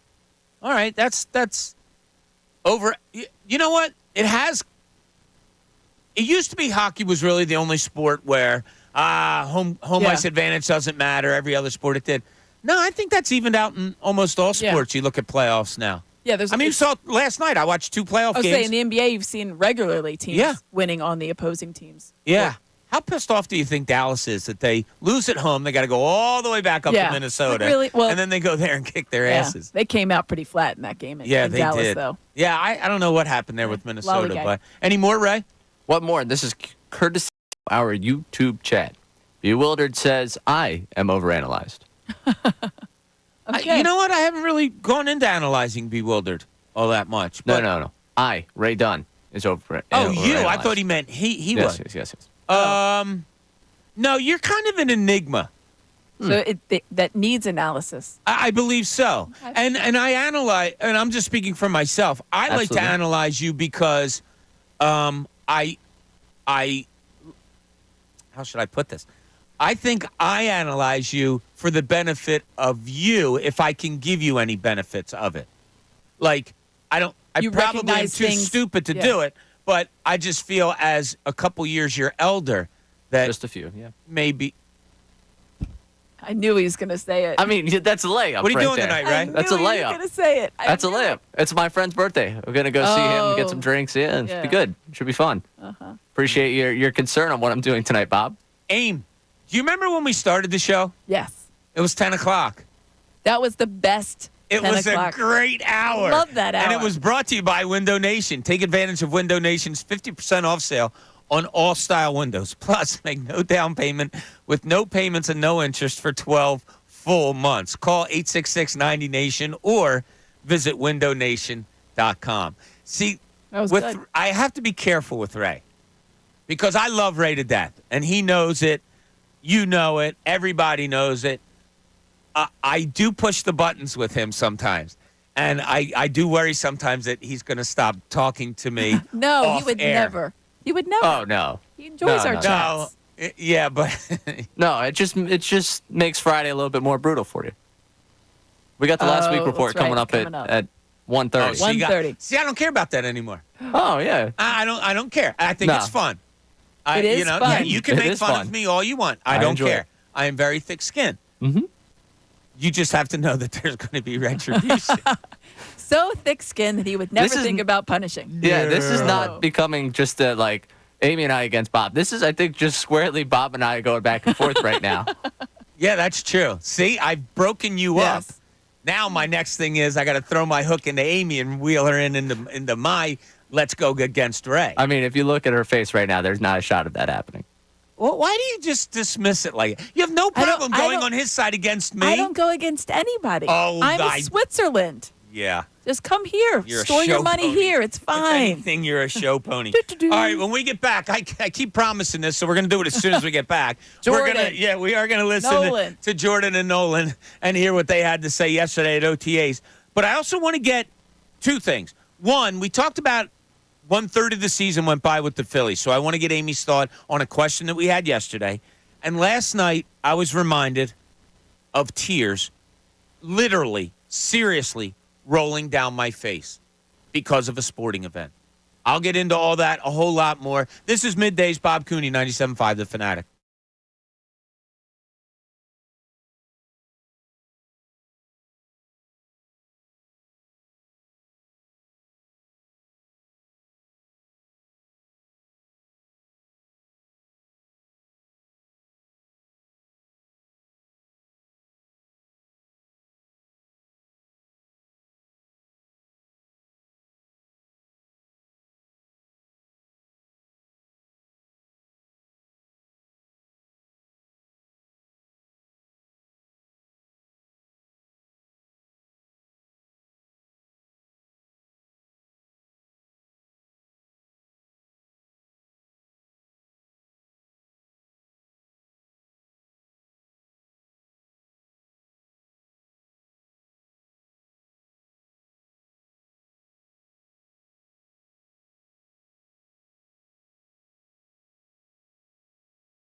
the conversations that happen off air, it is just marvelous. We were talking about companionship, and Amy broke it down. Men to women. Men need women. Women don't need men is basically what I took out of that whole conversation. I think that's a general consensus across the board for a lot of people. For women. Yes. I don't think guys necessarily agree with that, but we'll go with it. But we are lucky to have you women, I will say that. And we are lucky to have Amy here today. You know how much fun we have here. We hope you guys have fun listening to us because quite simply, she's the greatest. That's all there is everyone. to it. You are the best. So, all right, we're going to get to some sound bites that I have two things on the table that I brought up that I have to get to. Let me get to one first before we go to our sound bites. And I teased that I got a text from my friend Lenny. All right, I brought up Andrew Salciunas on the morning show today said, I'm not coaching T-ball because I'll wait till the kids learn how to play. Then I'll take over coaching. It's beneath me. That's his words. On the crossover, it's beneath me. Because he's Rob Thompson? I don't know. Because he's got a show with his name on it now. All of a sudden, I don't know, big-headed Andy. But whatever. So I get a text from my friend Lenny. Great athlete. I played basketball with him. He also played baseball. We played softball, serious men's softball together for years. T-ball, it's where fundamentals begin. We had 3 practices a week, only used the tee after 3 swings and misses. I would say ready position, and all players would get down in their ready position. The other coach would say, how did you get them to do that? Kids make plays. It's where you learn. They can be taught at that age. Bad Andrew. That's how they closed it out. That's how he closed it out. Bad Andrew with an emoji of a laughing face. I thought it was going to be a mean face. But what? T-ball leagues practicing 3 nights a week. 3 nights a week, man. That's not you got to get at it. That's not full-on T-ball. That's like graduated T-ball because you took the T away. But it's important to take the T away. It is important to take the T away. You have to teach these kids to learn. Baseball's hard because it's such a slow sport. Right. With the it's hard to downtime teach. out there. It is. So I'm ready. teasing Andrew. Important. The first time I coached, I was coaching T-ball. One of my nephews was playing, and I was the third base coach, and I had to keep telling my kids stop looking at the planes because he would look up at the planes and fall over backwards. He thought it was hysterical. It is out there, and it's a lot of fun. It's distracting because there's not a lot going on. It's tough. But Andrew, grow up is all I'll say to you. All right, I do want to get to these cuts that we have of Nolan Smith, of Jordan Davis. And Jordan Davis came in looking different. And everybody can see it. And I've had friends through the years that you look at them as you get older and you say, man, you look good. You lose weight. And I remember one guy in particular, he goes, no, I'm doing different exercising. So I weigh the same. It's just differently distributed. And Jordan Davis talked about how he got to be differently distributed. Cutting out the juice and stuff. Yeah, but like stuff like that, just making minor changes to lifestyle, being more active in my lifestyle. If I have a day off, making sure I do something active, whether that's walking outside, going outside, getting into backpacking now. So, just going on little hikes and stuff like that, trying to be more one with nature and stuff like that. Just little stuff to get me outside. Don't want to be sedentary, don't want to sit inside all the time when I have free time. Know I should be doing something, improving, whether that's watching film, doing stuff like that. If you're going to sit there and watch TV, watch 15 minutes of film before you start watching TV. Love it. I mean, it sounds like a veteran. I wish you could have seen the faces in that room when he said backpacking and going hiking. And we tried to get a couple of questions in there to see where, because I think people just want to know, like, is he on, like, the Wissahickon Trail and you see Jordan Davis coming down? Like, that would be amazing. And he's just having, like, a granola bar and some water. He said he cut out Arizona tea because they asked what he replaced his juice with because he enjoyed the juice. And he's like, water. I just drink a lot more water. Occasionally I'll get a mango juice, he said, but that's it. There was an athlete that came in one time. It might have been Elton Brand. And he came in and I said, oh, you look, Big Chevy. You look good. Like you cut weight. It might have been after his playing days, actually. And he said, yeah, I cut out something and it worked great for me. And I was like, oh, what was it? I was expecting something big. Twizzlers. He cut out Twizzlers. I said, what? He must have consumed a lot of Twizzlers. Yeah, he must have. But, I'm pretty sure it was Elton. Yeah, he cut out Twizzlers, and that was the big thing for him. But I think the impressive thing there from Jordan Davis was the maturity. Yes. There's been a lot thrown his way in his couple of years here. And I brought it up. If he turns on the radio and heard me say, I saw the football body rise to the rafters at Lincoln Financial Field and leave him during the Bills game when he was laying there totally out of breath trying to chase down Josh Allen. I thoroughly believe that's what it was. There's two ways you can handle stuff like that. He's heard it, read it, seen it. People talk about he's got to be ready to play for 17 games. He seems to be going about it the right way. Literally said, I'm going to answer the call. Whatever Vic needs of me. And then Nolan Smith, who spoke after him, kind of reiterated that. He talked about some of the drills, and they do this thing called the box drills. And he said, that's a linebacker drill, and I see Jordan Davis out here doing that. Like, that says a lot to me. I think these guys are all about the accountability. They like the old school nature that Vic Fangio brings.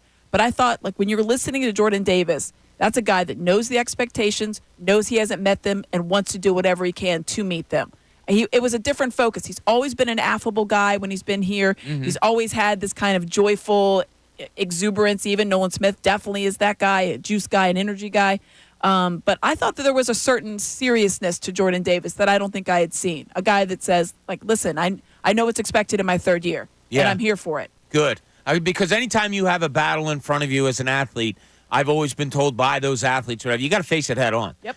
There's no denying it, especially at the pro level. You have to face it head on. You mentioned Nolan Smith, and it was funny because last year there was a lot of call for him and what's he going to do? Where is he? We didn't see an awful lot of him, and that's got to be tough coming out. He is a first-round draft pick. You have to remember.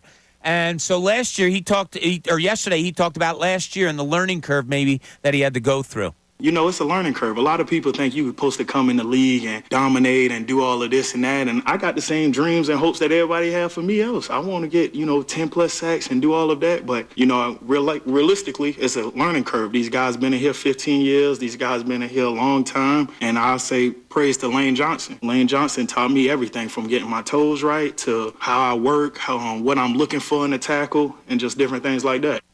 See, I love that, too. Yeah. You draft these kids out of these big schools, whether it's Georgia, Alabama, SEC schools. You can go wherever you want, even Kentucky if it was basketball. You can draft them because of their acumen at a big school. But I think the headiness a lot of times, to me, is also what sticks out because they've kind of been through the bigness of what this is all about. Yeah, these guys are played on the national stage. Every game for them is a huge game. The expectations for them are to win national championships, to win SEC or Big Ten championships. That's where their level starts. The media attention for them is massive. Now, it's not like it is in Philadelphia, but if you kind of, want to break it on down, it is to wherever they are, Athens, Tuscaloosa, East Lansing, whatever. Right. Ann Arbor. These are all very specific. It's the biggest thing in there. So they're used to the spotlight. They're used to this pressure at the college level. So it's like, act like you've been there. They have been there. Maybe not to this degree, and they're realizing that, but they know, and they have to answer that call, both in what they put on the field, but also what they need to say. They need to present themselves in a way. This is not small time anymore, and they know it. You're professional, and I think that they show that they have that in them. Yeah, and last week some of the talk was coming out of Miami, some of the players that played for Vic Fangio last year saying it was tougher, and they're so much happier to have a younger and the defensive coordinator that they have now. But Nolan Smith was asked about Vic Fangio yesterday, and here's what he had to say. I love it. I come from coaches like that. Like, a lot of people say the Bama family tree. No, it's the Georgia family tree now. So from the Georgia family tree, those tough coaches that want you to push a little bit extra, give me a little bit more, and I expect more from you. That's what I want you to expect more from me, and that's what Coach Wash pushed me to that point. Like, Coach Wash expects a lot from me, and I expect a lot from myself, and Coach Wash pushed me day in and day out that it ain't no problem to work for Coach Vic. I love that, too. Yeah, they like the old school nature of this guy. Yeah, and it's not, we talked about something overanalyzing what people say behind a microphone. Sometimes it's not even the words that I listen to. Sometimes it's the tone and the confidence that come out and the way that they're saying. Do they believe what they're saying? And then I'll be, if I feel that, all right, he really believes what he's saying, then I start listening even more. Mm-hmm. These two kids yesterday, and I call them kids, second-year and third-year players, who have a lot on their plate as far as this defense goes. I'll tell you, I got to give them an A. I got to give them an A. The way it sounds like they're confident, the way they've gotten their bodies ready for, one losing a little bit of weight, one gaining. All right, That goes to the positive side. If I have a chalkboard, positive, negatives, I shouldn't say positive, negatives. Let me say positive question marks. Yeah. My question mark board on the defensive side of the ball is full. I mean, it is full. My positives, it's very light. That I'll throw those two guys on the positives for the way they answered questions yesterday. I would agree. I think you walked away from everybody that spoke yesterday, and there was a number of players, including the guys that are here basically on a tryout, like John Ross, Paris Campbell trying to make that third spot as the wide receiver, Isaiah Rodgers with something to prove after being out of football for 518 days. This is the last time he played a football game.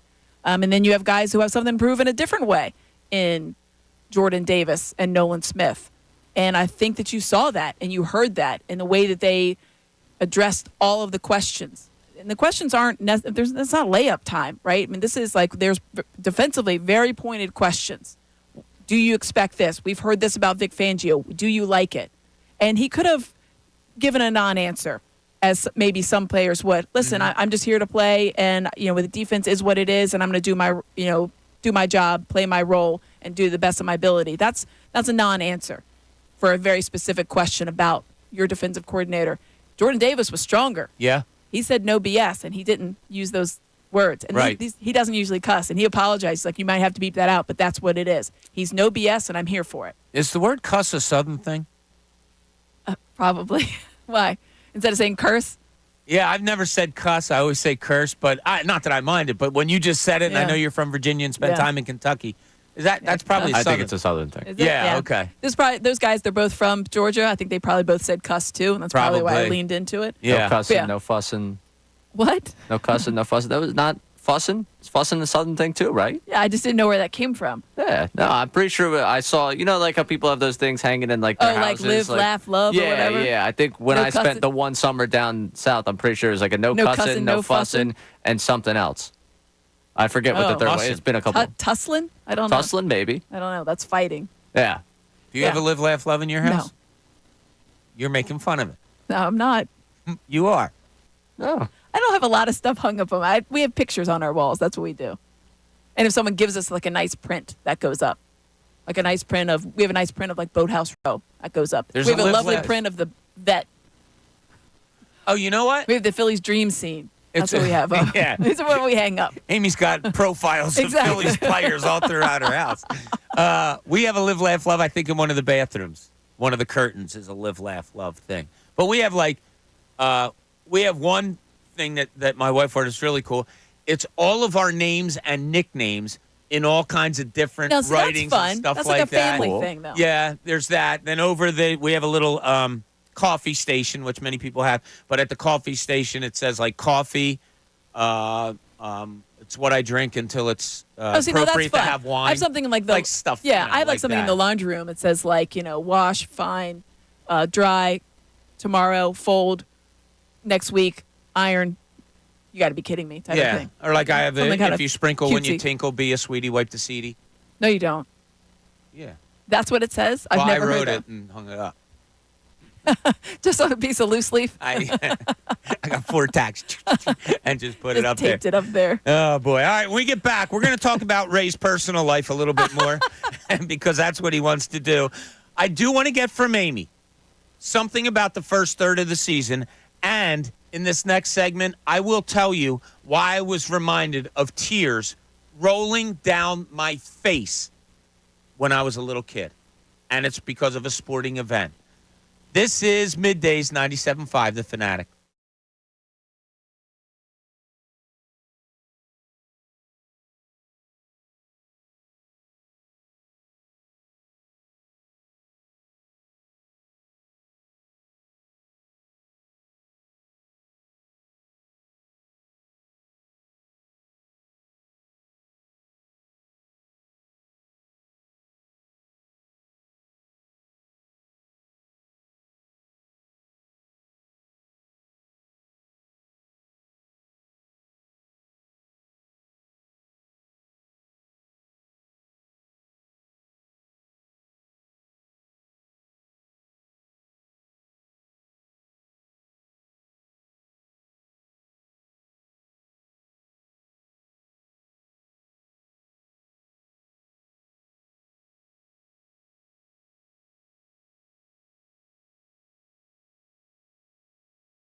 We approach the 12 o'clock hour. So glad you're with us. Hope you're having a great, great Friday.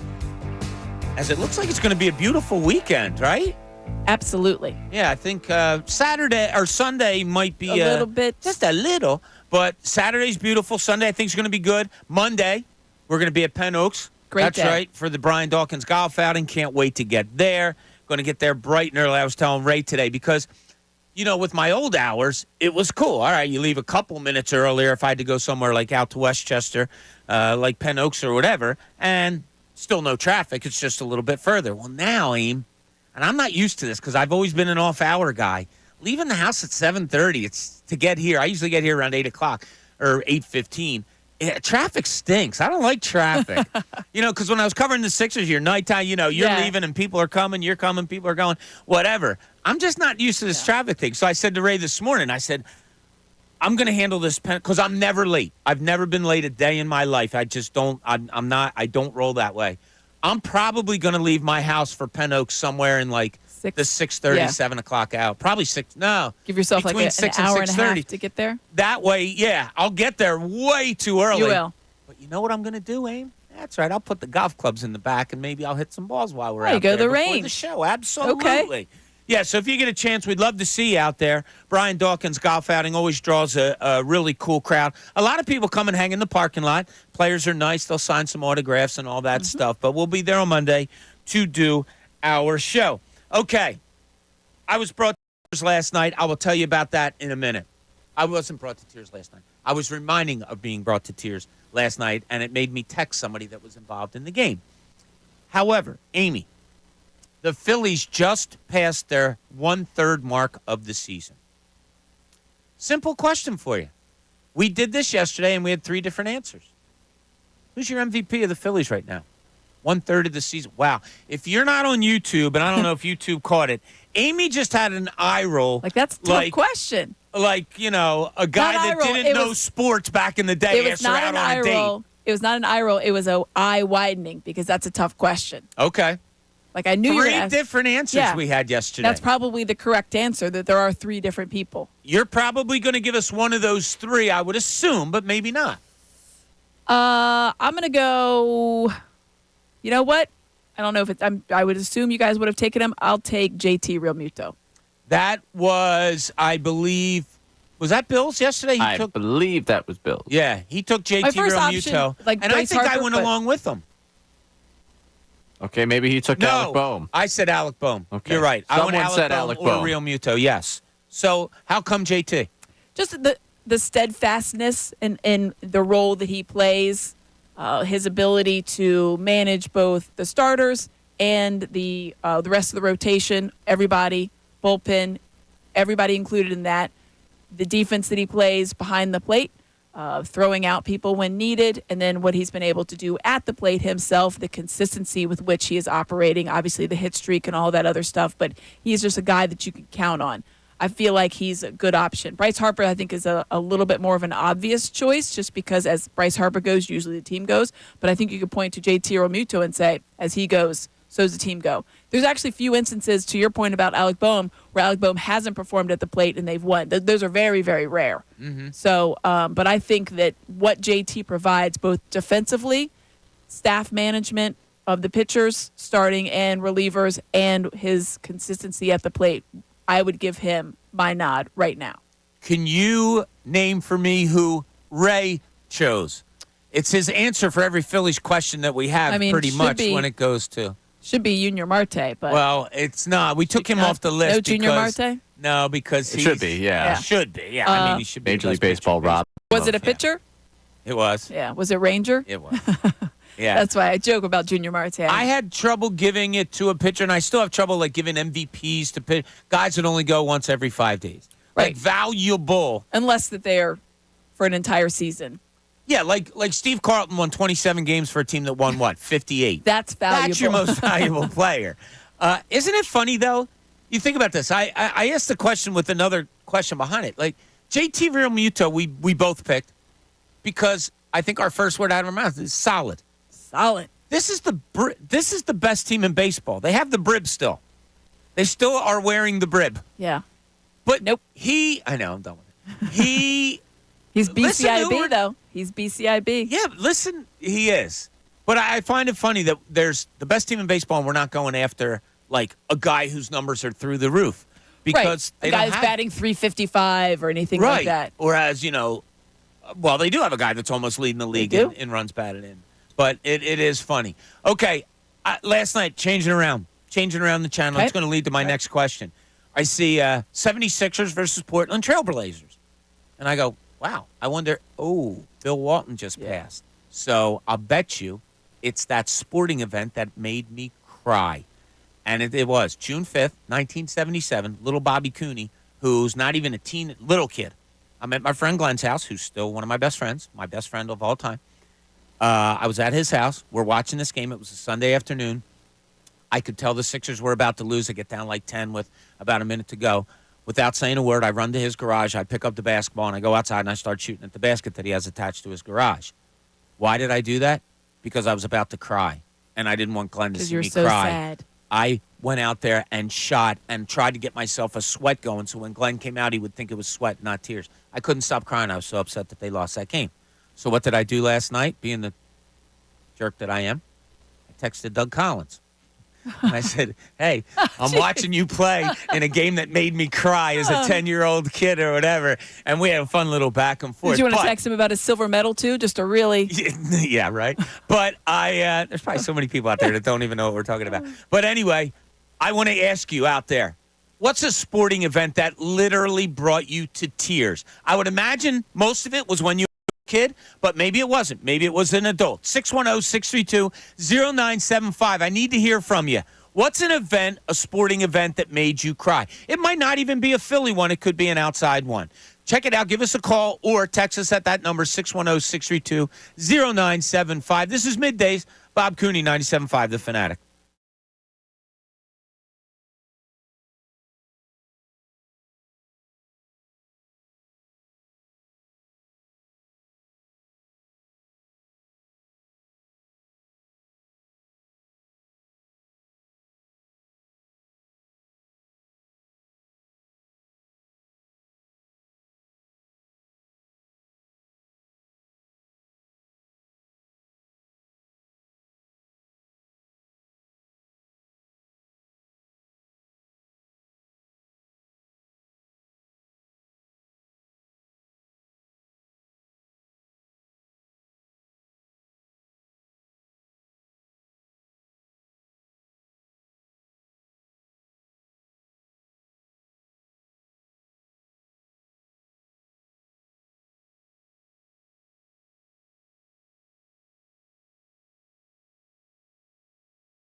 Back, everybody, or thanks for joining us. So happy to have you. Midway through our midday show here on a beautiful Friday as we take you into the best show ever. Tyrone, Ricky, and Silvana, I believe, are all on hand today. We don't know. Ray looks at I'm looking at Ray like to get affirmation, and I get, I don't know. Sure. Sorry. But that's usually who's there, so we'll just go with it them. too for me, so. That's right. 12 o'clock hour. It's brought to you by Service First Heating and Air Conditioning. Get 0% financing for 72 months and a $500 rebate when you purchase a complete heating and cooling system from Service First. Learn more at servicefirsthvac.com. All right, we got a lot coming up today. Don't forget at 1:30, we look back at the week that was. That's right. It's the last week report. We will do that at 1:30 from what I hear. I don't want to hear it, maybe. I don't know. It was funny. I came back. I had a long weekend, as you know. I'm taking a couple of days off. Was it? Was it long? For me, it was. Maybe for you guys, it was. For you guys, it went like that. But I come back. I wasn't 3 sentences in before Ray's like all excited because I screwed something up. So, listen, what we're talking about now, though. So last night, switching around, I see that the 76ers Portland Trailblazers replay. It was Game 6. The Sixers were up. This was 1977. The Sixers were up 2-0. It was a crazy series. There was a fight. I mentioned Doug Collins. I texted him last night about it. Darryl Dawkins got in a fight with John Lucas. He went to throw a punch, missed Lucas, hit Collins, gives Collins stitches in his eye. Like a brawl. Julius Erving sits down at midcourt and watches it go on like, I don't want to be a part of this. I just want to play basketball. I hated Bill Walton because of just the way he played the game. He took a championship away from little Bobby Cooney, and I hated him. I couldn't stand him. And I brought up the other day how things come full circle because I absolutely adored Bill Walton, who passed away earlier this week. But I'm asking the question out there. Name I'll throw to you before I get to the callers, and we have some text. Check in with us, 610-632-0975. Was there a sporting event that made either young Amy Fadul, show pony Amy Fadul, or now married with 2 children, Amy Fadul, cry? Yeah, I mean, there's good. You mean sad crying? No, I didn't know. I've got happy tears. You can do the happy tears. You can, however you chose to cry. Yeah, there's definitely probably from each time there's been a happy or sad. But when you first brought it up, the very first one that I thought of was more recent, and it's when, and this sounds so sad for me, and you're gonna know, your people are gonna learn a lot about me. Well, we already learned about the show pony part, so it's not really. That's never gonna go away. No, it's not. When Tiger Woods won the Masters after everything had happened, and I called Sean, then I think he was 7, to watch that. And that was, he looks over at me and he doesn't, I'm not usually that way. And he looks at me, he's like, are you going to cry? And I was like, nope. But I definitely. No, you are. Yeah, I was like, you don't understand. Like, this is just seeing everything. And I am such a big Tiger Woods fan, and seeing him in that moment and then everything, then seeing him with his kids. If anything would have gotten me, that would have been it. All right. I mean, he's hugging his son and his daughter, and I definitely welled up quite a bit. And I was like, I'm going to sit here and cry. But it was just so overwhelming to see. And then think back when you first started watching Tiger and when he won on Father's Day and all that other stuff. That's recent. I have definitely ones where, tears of joy for teams winning championships, tears of joy for teams losing. Right. Just stunned silence of, I'm going to cry in a minute, but I can't believe what I just saw type of vibe. I have several of those. So you and I, we've known each other for so long, as we've mentioned, but the more that we do this together, I realize that we are a lot alike in a lot of different things. Like, we'll do something, they'll be, oh, yeah, I don't see you as much of a crier in front of your kids or your husband or whatever. I'm not either. But I'll do it. Like, my wife will say to me a lot of times, are you going to cry? Like, I'll tell you what gets to me the most. On Twitter, watching family members come home from service. And they surprise their kids. Yes. Oh, my God. It's amazing stuff. That gets me every time. Always good stuff. I told you I have a remembrance thing of one of my friends in my phone. I look at that. Yeah, it'll bring me to tears. I don't know of a sporting event besides that. That might have been the only one when I was 10 or 11, that I remember crying. I remember when the Phillies lost in a playoff and I had tickets the next day, and because of that loss, I wasn't going. I remember getting a lumpy throat when I was a little kid, but making myself not cry. Ray, you have anything sports-wise that brought you to tears? So it's not actually a game, but I was probably 8 or 9 when Dawkins signed with the Broncos.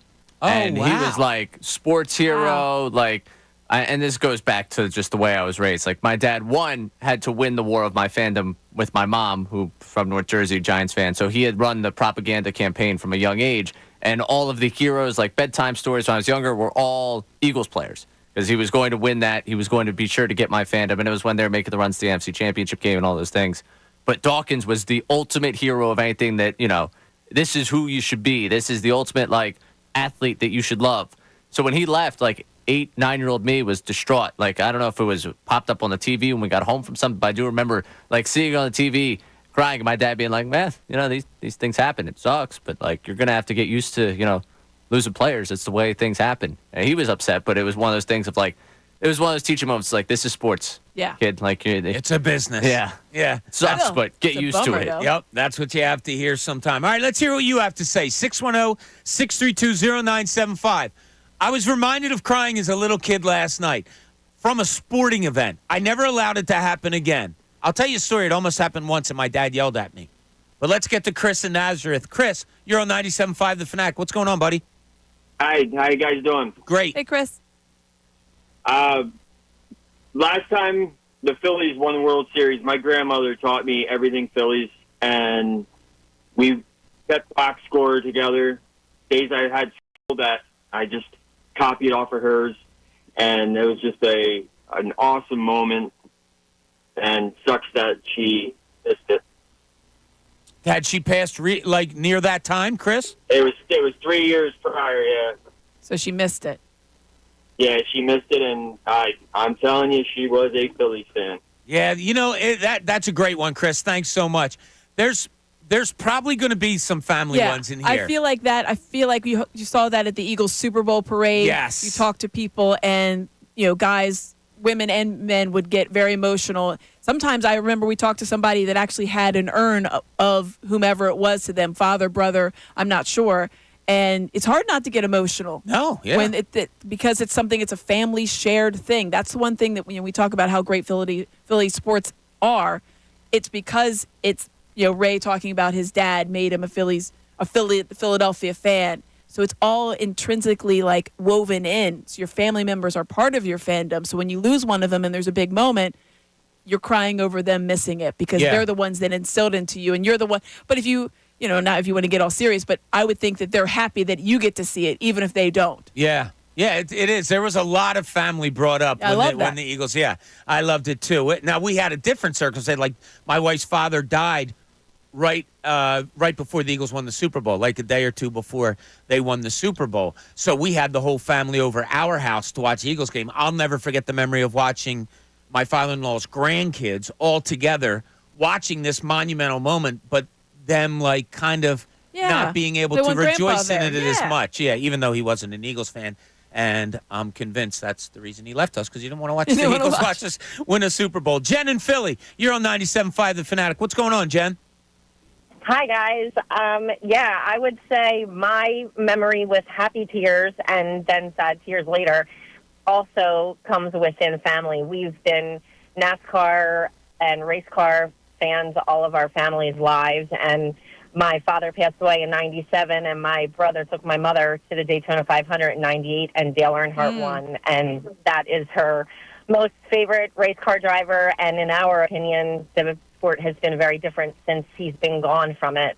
And that was very deep-rooted family stuff, and we were super happy when he won that race, then equally crushed when he died a few years later. Yeah. As if he was our family. Wow. Yeah. And I'll never forget watching that too, Jen. Watching that live when the crash happened.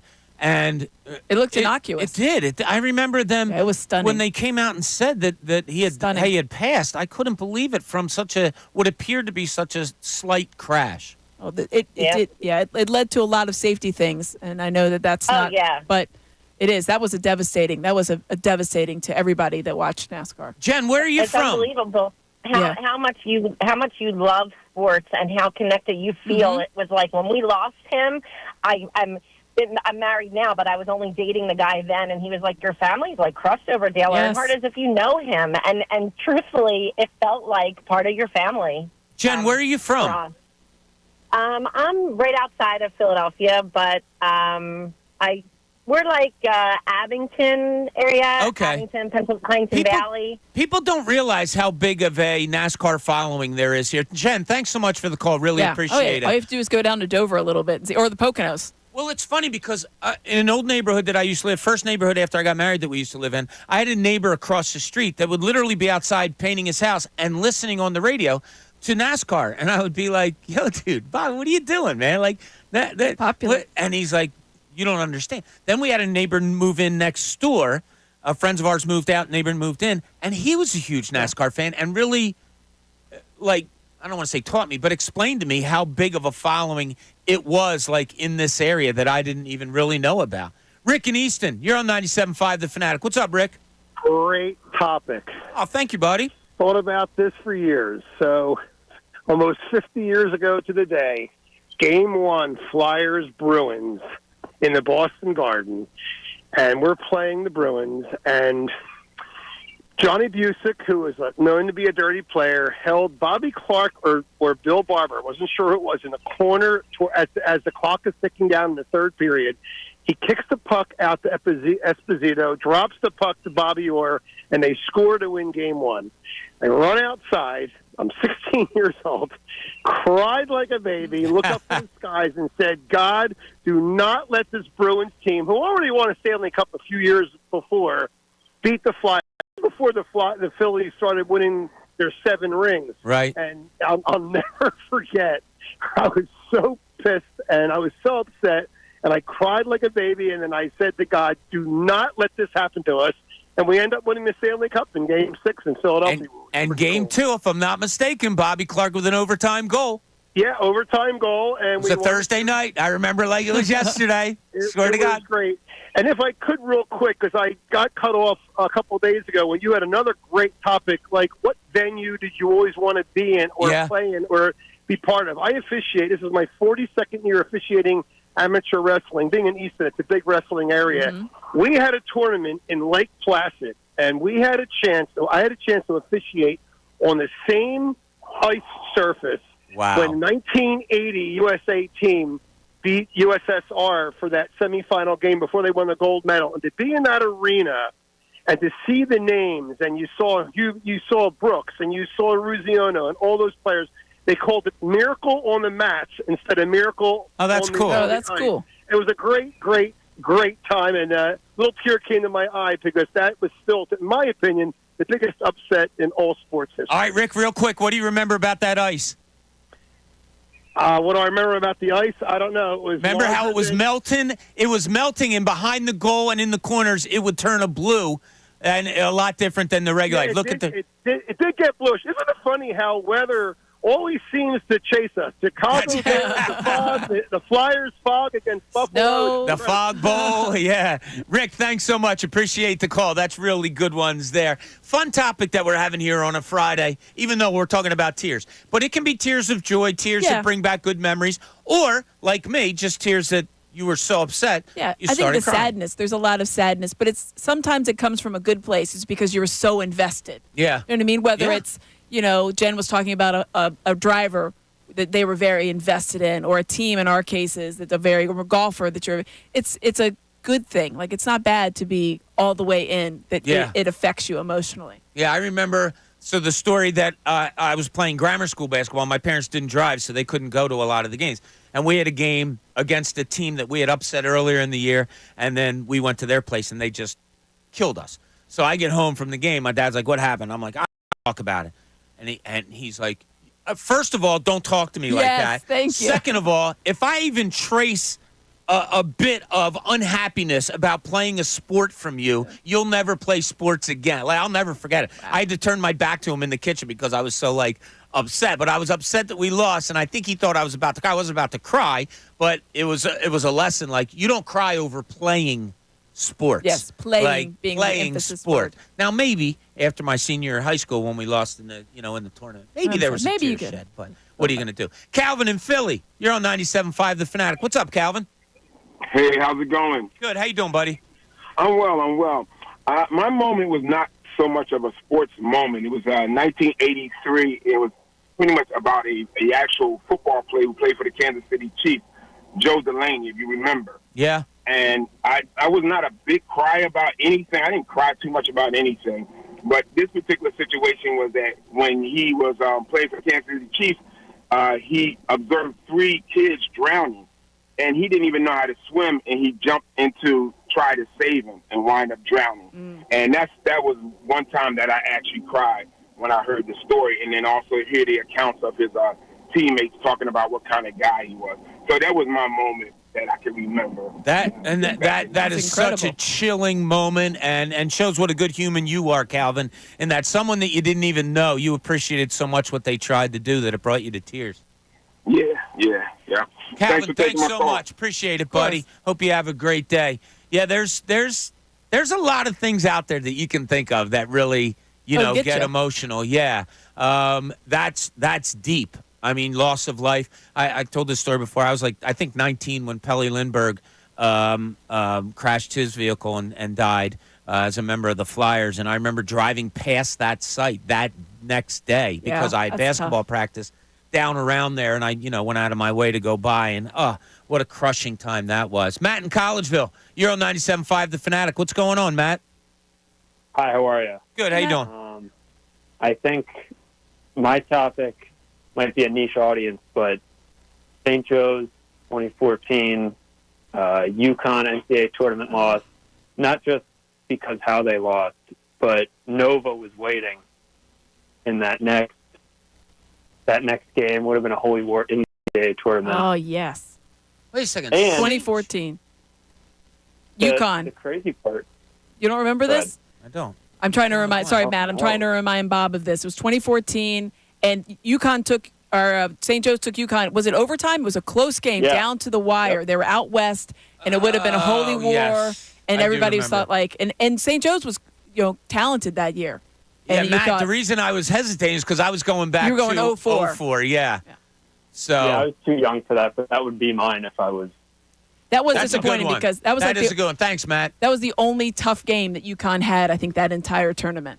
That was when that's the year Kemba. UConn. Yeah, it was. Okay. They didn't win. They didn't lose Kemba Walker They didn't won lose 5 anything. days in a row in the Big East Big tournament. East, and they won. And then they 6 went there. games. Wow, that game. Closest game they played that entire tournament. Yeah, I remember watching it because we were all excited because it was, we had people out there. Oh my gosh, this is going to be amazing. It's going to be UConn versus, St. Joe's Wait, versus. you didn't go to St. Joe's? No. Or Villa. You can't be a fan of St. Joe's if you Okay, didn't. you know go. that you can't can't be a gatekeep- fan of Villanova or Penn or Temple if you didn't go there, Well, Rain. it's problematic because I'm a fan of all of them. I'm a too. City Six person. Me too. I root for the locals. Yeah, so I remember bad. thinking that was a bummer, and I know a lot of the people that I work with that went to St. Joe's. That was like really because it would have been really cool to have on the national stage, a rematch of the Holy War, in the second round of the NCAA tournament. It's weird. I don't know why, but yeah, I had to go way back in the memory bank for that one. When you brought up overtime, I do remember. I remember it was a close watching game. it at home. Great game. Yeah, that was a great game. I don't want to start to get into the rules of fandom, but you're like me in that, hey, if a local team's going, I'm in. Yeah, I am too. Yeah, I didn't go to any of them, and I've gotten to know the coaches very well. I've gotten to know the programs very well in my time. Been here almost 16 years. I love every part of it. I'm a sports fan, so give me a good team, good story, good coach, good player. I'm all in. We'll do that. All right. I'm same with you. Now, Ray went to Temple, so yes, totally get it. It's harder for him, but it's not hard for me. Like if they get to the NCAA tournament and Temple is not in the path, go ahead. I'd love for something local to work for you. Oh, okay. Yeah, so all right, Villanova goes on a run. Temple's not in the tournament. I'm not repping Villanova gear. You're not going to see me throwing the V's But are you up. going to root you for can them? sit in your house and go, oh, that's cool. Yeah, it's Way cool. to go. I don't think I'm necessarily going to be rooting. I don't think I'm going to be like, yeah, go Nova. I'll just like to see the area succeed. I mean, it also comes up from a guy that grew up a St. Joe's fan that ended up going to Temple. Oh, yeah. The Villanova thing for me That would is be probably very the hard. one That's that hard. sticks out the most. Yeah, that'd be hard. Of the, grew up St. Joe's fan, went to Temple, and I've watched Villanova do what they've done for the last decade to the rest of the city. So, it's tougher. Tougher Villanova-wise. All right, we're going to get on some texts about sporting events that brought you to tears, whether they're good, whether they were just upset tears, whatever it may be. 610-632-0975. You can call in, check in, tell us a fun story or maybe a sad story about you being brought to tears because of sports, because I was reminded of it last night. Also, I have a project, and I need you two to follow it, and maybe the listeners will follow it also when it comes to your Philadelphia Phillies. This is the way that I'm going to look at the season from here on out. Maybe you will too. This is Middays, Bob Cooney, 97.5, The Fanatic.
Welcome back. Ty, we will talk to you later on. Ty will be coming up. Yep, we just had our great conversation, 12:30 today with Tyrone. He, Ricky, and Silvana will be coming up at 2 o'clock. In the meantime, we are talking to you about a bunch of different things. Our question that we'll probably keep out there till the end of the show, is there a sporting event that brought you to tears? Whether happy tears, sad tears, because I was reminded last night as I'm flicking through I was watching hockey and basketball last night, but as I'm going through what was on to see if there was something else, there it was, 1977, Game 6, Philadelphia 76ers, Portland Trailblazers. Little Bobby Cooney watched that game. The Sixers lost. After going up in the series 2-0, they lost the next 4 games to Bill Walton and the Portland Trailblazers with about a minute to go in the game. I was at my friend Glenn's house watching the game. I felt it coming, felt the tears coming. So I ran, without saying a word to him, I ran to his garage, picked up a basketball, went outside and started shooting up. I didn't want my friend Glenn to see me crying. So that's what happened. That game made me cry as a 11-year-old, I guess I was. I cried my eyes out when they lost that game and they weren't going to win a championship. We've gotten some other people that have chimed in on us. Now, we're kind of talking a sporting event, like Tyrone pointed out. We brought up during the break Kobe Bryant dying, other things like that. That involves an athlete, and that's tragic, and of course that's horrible.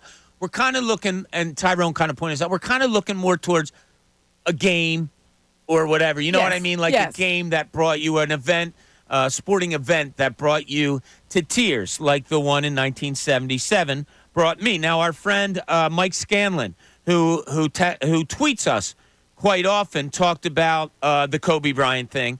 But my friend Denny Corbett texted me and has a picture of him with his son in Minneapolis. Now, that's cool. You're with your son. Yep. Eagles winning the Super Bowl. He sent me 3 pictures. One full face of him crying, another one with his head in his hands crying, and then him hugging his son crying. That's awesome. Yes. Like, that's awesome stuff. That's all good stuff. We've brought up some different things here. But what do you have? What bring me something or let us know something, a game, an event, a sporting event that brought you to tears. 610-632-0975. Ray, I know we have some texts on this. Yeah, we got quite a few checking in. Frank in Northeast Philly wanted to agree with you with that Sixers series. Also go to the 78 NLCS and the Gary Maddox drop. The Gary Maddox drop. Or not Gary Maddox drop. Who Greg dropped Luzinski. it? Greg Luzinski dropped it. That was the one that I just described to you that brought the lump in my throat, ran up to my room, looked out the window, and I swear I remember like it was yesterday, I made myself not cry. But I had the lump and the burning in my throat. I felt it, and I was like, don't do it, because you just did it last year over the 76ers. Don't do it. And I'll never, because I did. I could have gone to another game or whatever. And, yeah, that was the Black Friday. All right, what else we got, Ray? We must be a very popular show with the St. Joe's fans because we got the 2004 St. Joe's loss to Oklahoma State. Never saw that game. I was in, where was I? I was somewhere covering another regional. We all broke up the regionals at the Daily News that we covered. So 4 of us went out to different regionals. Dick Girardi had the St. Joe's region. He was their beat writer. I was somewhere else covering a game. Never saw it. Only could see on my computer that they had lost the game. But I can understand that being heartbreaking for. Yeah. Hey, I'm surprised you haven't come up with a Kentucky. Well, I was thinking about it. Again, I wasn't a big crier on actual events. I had a lot of stunned silence and felt like it. The 92 game that was at the Spectrum between Kentucky and Duke. Yeah, we brought that up last time you were here. Yeah. Let's talk about something. My mom was very visibly like, what just happened? And I remember thinking, well, it's the game. That's not, it doesn't end like that, right? It can't end like that. It can't end like, but I was just in shock because I thought for sure that they had won that game. You just brought it to my mind. Was it a Villanova girl on the, clarinet or whatever? Or the flute. Flute. Was it a Villanova girl? Yes. That made they kept the camera on her forever. I think she went on the Today Show the next day. I think they've also checked back. They checked back in with her when they won their first championship Oh, did they really? Yes, they've checked back in on Flute Girl several times because they have 2 championships since then. They've gone to multiple Final Fours. I think she played a big part. Yeah, that was a devastating loss for her. That was. You see the one thing I see a lot of is what they call the surrender cobra. You don't see as many tears. The surrender cobra you see a lot. Ray, you know what the surrender cobra is? Oh, thank God! I thought I was on an island again. Yes. Oh, that's the surrender cobra. Oh, okay. How much do you see that when your team has kicked a late field goal against you, the opponent has, or that 3-pointer went in and they just scan the crowd and it's just like, oh, what just happened? Surrender cobra. Okay. Okay. Then yeah, I call that different things in my house, but whatever. If you want to go surrender cobra. All right, we're gonna go back to the family text. program. Text, right? What do we got? We got We're nothing going back right to the now. texts. Please, back to the text. Yes, please. Or we can talk about your personal life. What you doing tonight? Patrick from New Jersey and someone else. The 93 World Series, Joe Carter. Oh, yeah. I was wondering how long it would take until Joe Carter came. Yeah, to meet us. I didn't. Yeah, I didn't. I know where I was.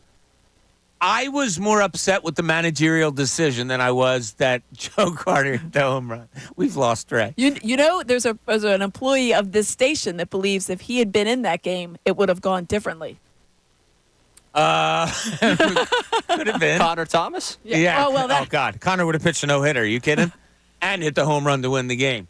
This gentleman should have been called up. It could have been. Yeah, he was ready. Was he on the team at that? Should have been a September called up. Oh, whoa. Okay. All right.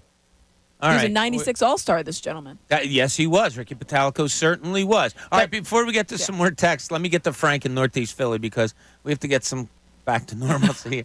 Frank, you're on 97.5 The Fanatic. How you doing, Frank? Hey, what's up, Bob? How you doing, buddy? Good. What's going on?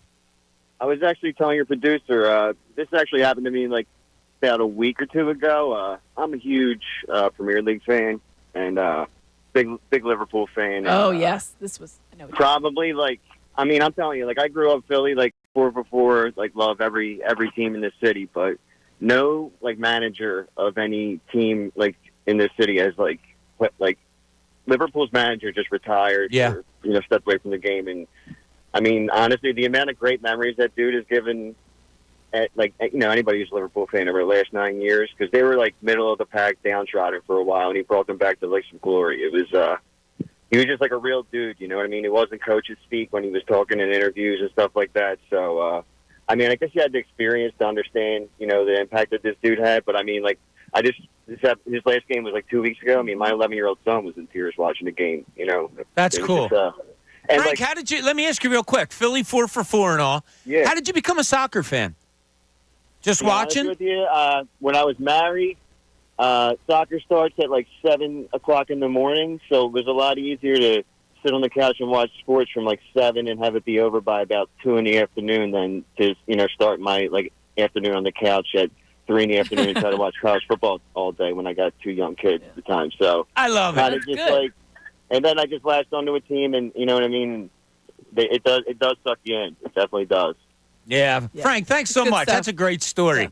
Yeah. There's so many different ways that sports can elicit emotions.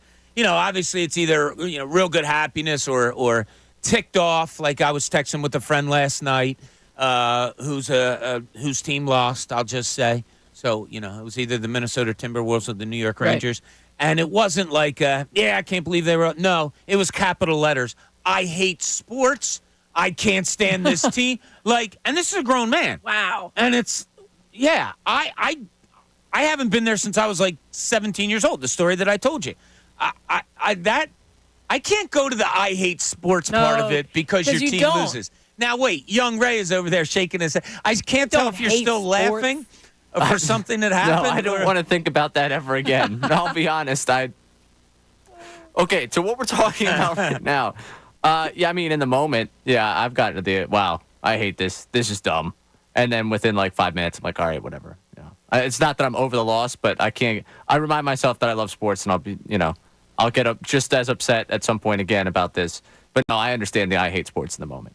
You've been too desensitized to the hatred of sports and the ending. No, but it came. I'm being honest. It came at 17 years old that I kind of desensitized myself to get the lump in the throat, to get angry at other people because a team lost. Which is why you went into the right profession.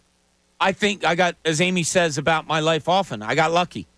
I was lucky. You're very lucky. Yeah, so I have been lucky. I'm not going to lie on that. Very lucky. But it's cool. I love talking about these things. And you could even hear it in Frank's voice when he was talking about it. And then he said, and my 11-year-old was watching and crying. Like you could hear his voice shaking. But it's also like a pride thing because you've instilled that kind of love, I think, too. And he's talking about Jurgen Klopp, who really did transform Liverpool right around.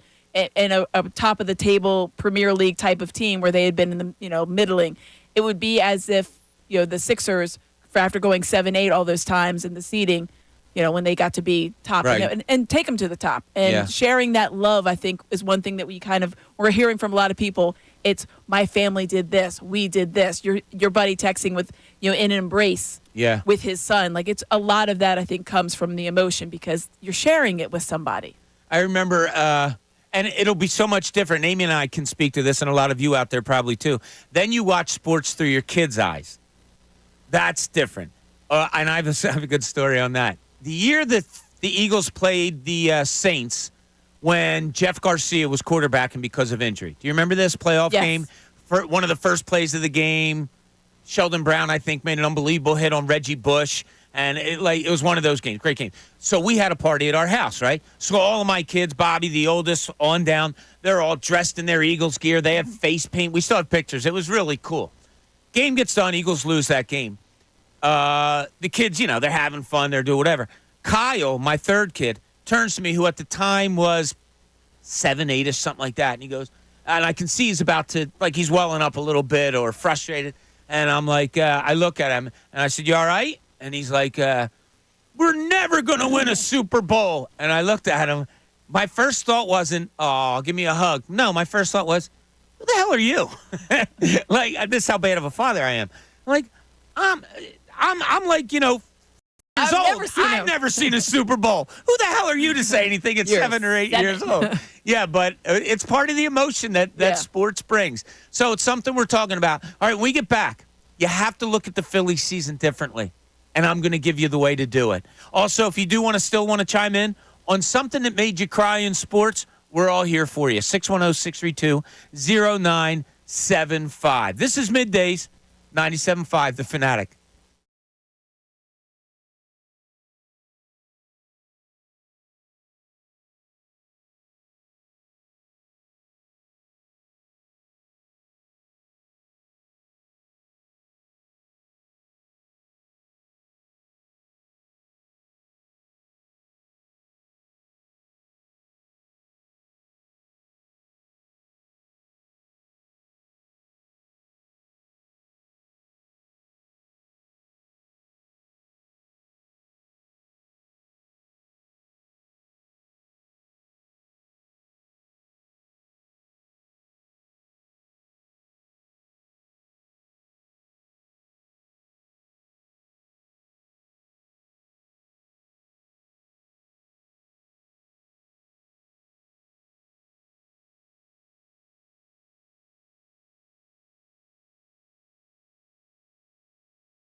I'm Bob Cooney. She's Amy Fadul. The guy in the suit, the sunglasses. Yes. Good-looking dude with the hair parted. Looks like he's ready for a fun weekend. That's Ray Dunn. He's the producer of this midday show. Glad to have you with us. Hope you're having a great Friday. Man, I can't wait to get outside. It is just beautiful. Gorgeous. I keep walking by the windows in here just so I can feel the sunshine coming in. I can see it like right there. Yeah, in the morning when I used to do the morning show and the sun would rise, it would go right into my eyes, right through that you were right there. That little slit right there. Yeah, it would hit me ever so slightly. So Ray, we haven't really dived into you too much today. Now, some of the people that might be joining in are wondering, hey, what the heck is going on with Ray? He's got a suit jacket, a shirt, a tie. Very Natalie attired. Is for people that haven't heard, Ray, can you please explain yourself? Yes. Some people in the YouTube comments who are employed here, maybe work producing the best show ever, were making comments earlier this week about how it appeared like I was actually trying with polos and trying to look nice when polos are just kind of normal spring attire. So I decided today that I was going to show you all what attempting to look nice actually looks like. He's one-upping them. Yeah, and you look splendid. Thank you. Some may say spectacular. I appreciate that. Now, one has to wonder, you come into work like that on a Friday, you're kind of sticking it to Silvana and people that saying, maybe you don't dress nice. So I believe unfolded napkin was a phrase used on the on the YouTube comments. You do not look disheveled. No, not at all. Yesterday was what it was. Yeah, no, yesterday. I've never seen you look disheveled. No. An unfolded napkin Now, is a disheveled look. We have to go back to the past 2 Fridays. 2 Fridays ago, he was mustache Ray. It wasn't a good look. It was. Amy, just say it. My God, say it. It was not great. Thank you. Depends who you ask. Oh, who should we ask that said it looked good, Ray? I'm just saying. I think there might be people out there. I'm just saying there might be. We're not anti-mustache. We're anti-Ray mustache. Okay. I'm anti-mustache for myself as well.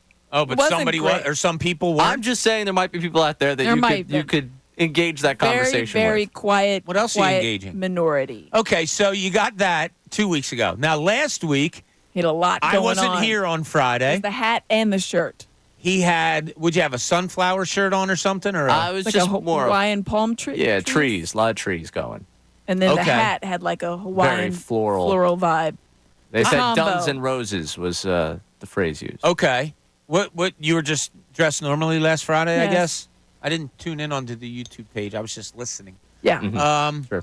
So is this I'm smelling like a theme. Is this something we should do on Fridays? Because I'm all in about theme Fridays. I'm thinking that maybe there needs to be a themed All right. Well, then Ray has to set the tone since he's already said it. Yeah, so it'd be fun if we could play along with something with our listeners and our YouTubers about maybe they have to guess the theme if we come in with something or something like that. Yeah. Oh, we'll have to raid the closet and try to come up with some prizes and then maybe start something new next Friday. But what we do every Friday, what we do. You're having a 12 o'clock hour, man. What we do every Friday is at 1:30, we do our last week report. And that's where Ray puts a compilation together of maybe some mistakes or funny snafus that we had. So we'll be playing that for you come 1:30. But one of the things that we're talking about today, or that I wanted to bring up to you today, was 162 games is a long season, Aim. It's longer than any other by far. Correct. There's talk. Yesterday we spoke with somebody who said that they always looked at the season in 20-game increments. They were talking about Tommy Lasorda did that. Oh, Tommy Lasorda. Oh, you were here? Yes. Okay. So, yes, Tommy Lasorda looked at games in 20-game increments. Like Brett Brown used to look at the NBA in thirds, beginning of the season till Christmas, Christmas to All-Star, All-Star to the end. So people break it up into different ways. 162, it's tough. No matter how you try to break it, it's tough. I'll tell you what I'm going to do with this team because I've done it this past, 10 days, and I find it really fun because it's worked. I think the way for us to look as a show at this Philly season is to scoreboard watch the Atlanta Braves. Okay. I've gone from oh, my God, they're 7 up. Oh, it's down to 5. Oh, they lost. Phillies didn't play. It's up to 6.5 again. I'm in on it. I'm going to include it pretty much on the front page that we do at the beginning of the show at least once a week. What the Braves did? What the Braves did, where you stand now. So at the end of this week, Friday, at the end of tonight's games, Phillies play tonight, St. Louis Cardinals, Braves play, I don't know, somebody. So at the end of this week, take a look at it. When you wake up tomorrow morning, where are the Phillies? They're either going to be 5.5 ahead, or they're going to be 7.5 ahead, or still 6.5 ahead. Let's look at it every week and say, oh, they dropped a game. Oh, they gained a game. Like, let's have some fun with it. Yeah, I think that's important. Is you have to have fun with it. It's a fun barometer because when people come out and say, oh, you didn't take advantage because the Braves lost and the Phillies didn't win. You lost a chance. Okay, I mean, it's May. Yeah. But there is a time that will come into play. And let's face it, when people are talking about the best of the National League, the Braves are right up there. That's a team that you're always going to have to contend with, not just in your division, but obviously as a whole, as we've seen. In the postseason, I love the Braves' record against the Phils. Love it. It's my favorite thing of all time. So it's something we can have some fun with. We'll look at the end of every week. We're going to do a little scoreboard watching. Check in on the Braves. Braves went 3-4 this week. Phillies went 5-2. They picked up another couple games. And then if the Phillies get so far ahead, I had a buddy casually mention to me, a guy who's a realist when it comes to sports, the Phillies are going to win this division by more than 10 games. Things are going to be a runaway. He goes, look. Was it before or after injuries? No, it was after. It was just the other day he said it. He goes, look, if this Phillies team is currently constructed, lost Bryce Harper and Zach Wheeler for the season, and I said to you how many games you think they're going to win, would you, if I said 88 to 90, would you be okay with that? And I was like, yeah, probably. 88 to 90. He goes, okay, if the Braves didn't have injury and I said to you they're going to win 102, 103, would you be okay with that? I said, I see what you're getting at. Yep. That's where we are right now. So it might be a fun way to look at it. I have a feeling we'll do this exercise and it'll be fun, but I have a feeling it's going to get so far out of reach that we're not going to care about it anymore. Then we're going to change it up and look for the best record in baseball. Yeah, then you're going to go after like the Dodgers. The Brib. We're gonna do the Still trying to make that work. I really don't, except when you come here. It's like for some reason it only comes up when you're here. It doesn't make any sense. It makes a little bit of sense. All right, when we get back, we'll take a deeper look into your moments. Uncle Frank, hold the line. There's others of you here. We have some texts about a moment that made you cry in sports. Now, we're talking games, the tragedies of a Kobe Bryant and that. We're going to just exclude that just for kind of like taste's sake, I'll say. But what made you cry in sports? A game, a match, a moment in sports that brought you to tears. Could be good tears, could be sad tears, whatever it may be. We'll get to that a whole lot more. This is Middays. Bob Cooney, 97.5, The Fanatic.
Welcome back, 1 o'clock, as we take you up to the best show ever at 2 o'clock today with Tyrone, Ricky, and Silvana. I do have to check in on our producers. Amy Fadul is here with us today, who we love and adore. Ray Dunn, you okay? Did we get you back, or are you still in kind of like Netherland? Or it felt a couple times I looked up to you last segment to try to engage with you, and your head was down. I couldn't tell if you were laughing, crying. I don't have my contacts today. I can't see you all that well. Are you all right? We got you back? Well, you couldn't see me because I was looking at you, actually, most of the entire time. So I'm now even more concerned about your eyesight. You really need to get those contacts. There was a couple of times I looked over, and I didn't see the whiteness of your face, and all I saw were your shoulders bouncing you were kind up of down. and down. I think you were laughing. Well, I was laughing at you for sure. I don't know if I'm ever going to come back from the one-liner you had earlier that I don't think anyone else caught in the world. I think literally just the three of us will remember that. Amy caught it. Oh, yeah, Amy did. No, Amy did catch that. Yeah. I was concerned that Amy was going to fall on the floor. Yes. I went down. Yeah, it was, down. Yeah. I don't know if she was more horrified or laughing. Yeah, maybe both. Maybe both. It's all right. It's okay. It's Friday. It is Friday. We hope you're having a great, great Friday out there. We're talking a lot of different things. I have a different way I want you to look at Phillies games. That's right. I want you to scoreboard watch. Why not? And we're going to do it here for you on the Midday Show. Every Friday, we're going to come in here and talk to you about how many games the Phillies are up on the Atlanta Braves or the second-place team, whatever it is. I think that's a fun way of looking at a little bit of scoreboard watching. The one question I put out, which is getting a lot of momentum out there, and I'm glad it is, and look, plenty of time to check in at 610-632-0975. Do you remember a sports game, match, whatever, that made you cry, brought you to tears? They could be happy tears. It could be tears out of frustration, tears out of any way. But sports elicits a lot of emotions.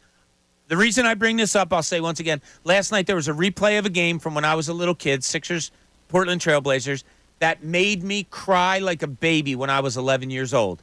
The game was on again last night. I watched it, remembered that. Wanted to get your thoughts on games that have brought you to tears. Yes. 610-632-0975.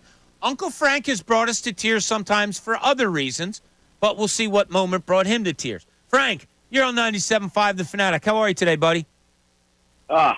Great, man. Happy Friday, friends. You too, buddy. Yeah, thank you. Okay, here we go. Great content, by the way. Thank you. So, I will tell two quick stories, and the last story is when I cried. But so that's three. Although I did, wait, could be four. Although I have to admit, I did cry as a young lad when Jim Brown was shot and killed at the end of The Dirty Dozen. Remember that? Oh. No, a little before my time, but okay. All right. I did see The Dirty Dozen. I did see that scene, yes. Oh, my God. Brutal. But, yes, I was 19 when... Focus, Frank. And it was torture, and Dawkins and Lucas squared off. Doug gets an uppercut to his eye, and I hated Walton. I really did. So did I. Revered him. And, okay, here we go. Lastly, after the Eagles won the Super Bowl, I mean, I bawled because my dad never got to see it. I mean, there was a long history there as we went back to Franklin Field. So there was just a lot of pent-up emotion that just poured out of me. Yeah. There you go, man. I can imagine. Frank, you're the best. Have a great weekend, buddy. Enjoy. Thank you. All right. Thanks, bud. Appreciate it. Man, I think we got Frank. We're right where we wanted him to be. He felt himself going off track a little bit. Like, oh, I'm back on. Right back on track. Back on. Finished up. Boom. Out. See you guys. Have a good weekend. You know what you are for him? I'm his mouth editor. No, I told you that. You're the get back coach. He's coach the bumpers in bowling. He might be going to throw a gutter ball and going back towards the pin. Here comes. You're right back on. Now you're right down the lane. It's like the 8-year-old birthday party at the bowling alley. It's like, these kids are throwing it towards the pins. We think it's just going to bounce back and forth. Eventually, it's going to get where you want it to go. Have we made Frank better? I think he's improved. I think he's made some improvements. See, now that's coaching. I give you credit. I give Ray the credit. No, because Ray came to me and said, you might have to redirect Frank sometimes. So it was because of Ray's advice that I took. I tried to lay it on to Frank, and he's done a lot better. I hope we see him on Monday, Westchester. Oh, that's right. That's right. I should have talked to him about that. That's all right. He's still listening. Lesson Ambler. You're on 97.5 The Fanatic. What's going on, Les? Oh. All right. Les. Was that me? Did I do that? I do not know. I think turned so. I around, punched all of it a up. sudden, there was gone. Yeah. I think it Les might have been was- simultaneous. Les I there. wish we got more from Les. That's good. That's horrible. You laugh. You laughed. You just didn't want to laugh. No, I was laughing at something in my head because I was going to There's say. nothing going on up there. I was going to It's do. Friday at 1. I was going to do a little. So what do we have planned for the weekend? Oh, Les is good. Les is good. All right, Les is back. I'll give you what I have. Les, you're on 97.5 The Fanatic. What's going on, buddy? Hey, I'm sorry. I cut myself off. Oh, That's we okay. thought it I was us. blamed Ray. Oh, okay. I was watching that game last night, and I remember that game. I was in my 20s at the time, right? And I didn't cry at the end, but I was definitely ticked off. But like watching it last night, it brought back a whole lot of memories that I've forgotten. I thought that McGinnis ruined that game for us when really Dougie Collins couldn't hit the side of a barn that night. No, he's playing with stitches in his face, too. He had to get a couple stitches over his eye. Oh, that's why Dawkins stayed on the bench then. I don't know. It's funny you say that. Now, I didn't watch a lot of it last night because, like you said, it brings back bad memories. Also, there was 2 other live games on that I wanted to watch. Did Dawkins play in that game, Les? I didn't see him that much, but near the end of the game, they said that Dawkins was still on the bench. Now I was trying to figure out when did he knock Dougie out. So that was game 2 at home. Oh, I see. Okay, right. Yeah, damn. Now that damn near made me cry. Yeah, that was a tough series. I hated so many guys. Les, thanks so much for the call. Really appreciate it. There was, like you'll remember, like a lot of people listening now, they'll remember like Celtics players that they hated. Yes. From it could be Al Horford or Knicks players. I'm watching that game last night. And I could name some names. Like there was a guy, Bob Gross, who I couldn't stand, and he was covering Julius Erving, and he just looked like a big slob. And I'm like, come on, Doc, just keep toasting him, will you? But they were double and triple teaming Doc. I couldn't stand, Ty, you'll like this. I could not stand the Sixers starting point guard, Henry Bibby. My dad never cursed, never said anything bad in front of me until I was older. Told me to shut up. Shut up. Stop saying you hate Henry Bibby. Yeah. Couldn't stand Henry Bibby. Just didn't like him. He's the Sixers starting point guard for that team. Hated him.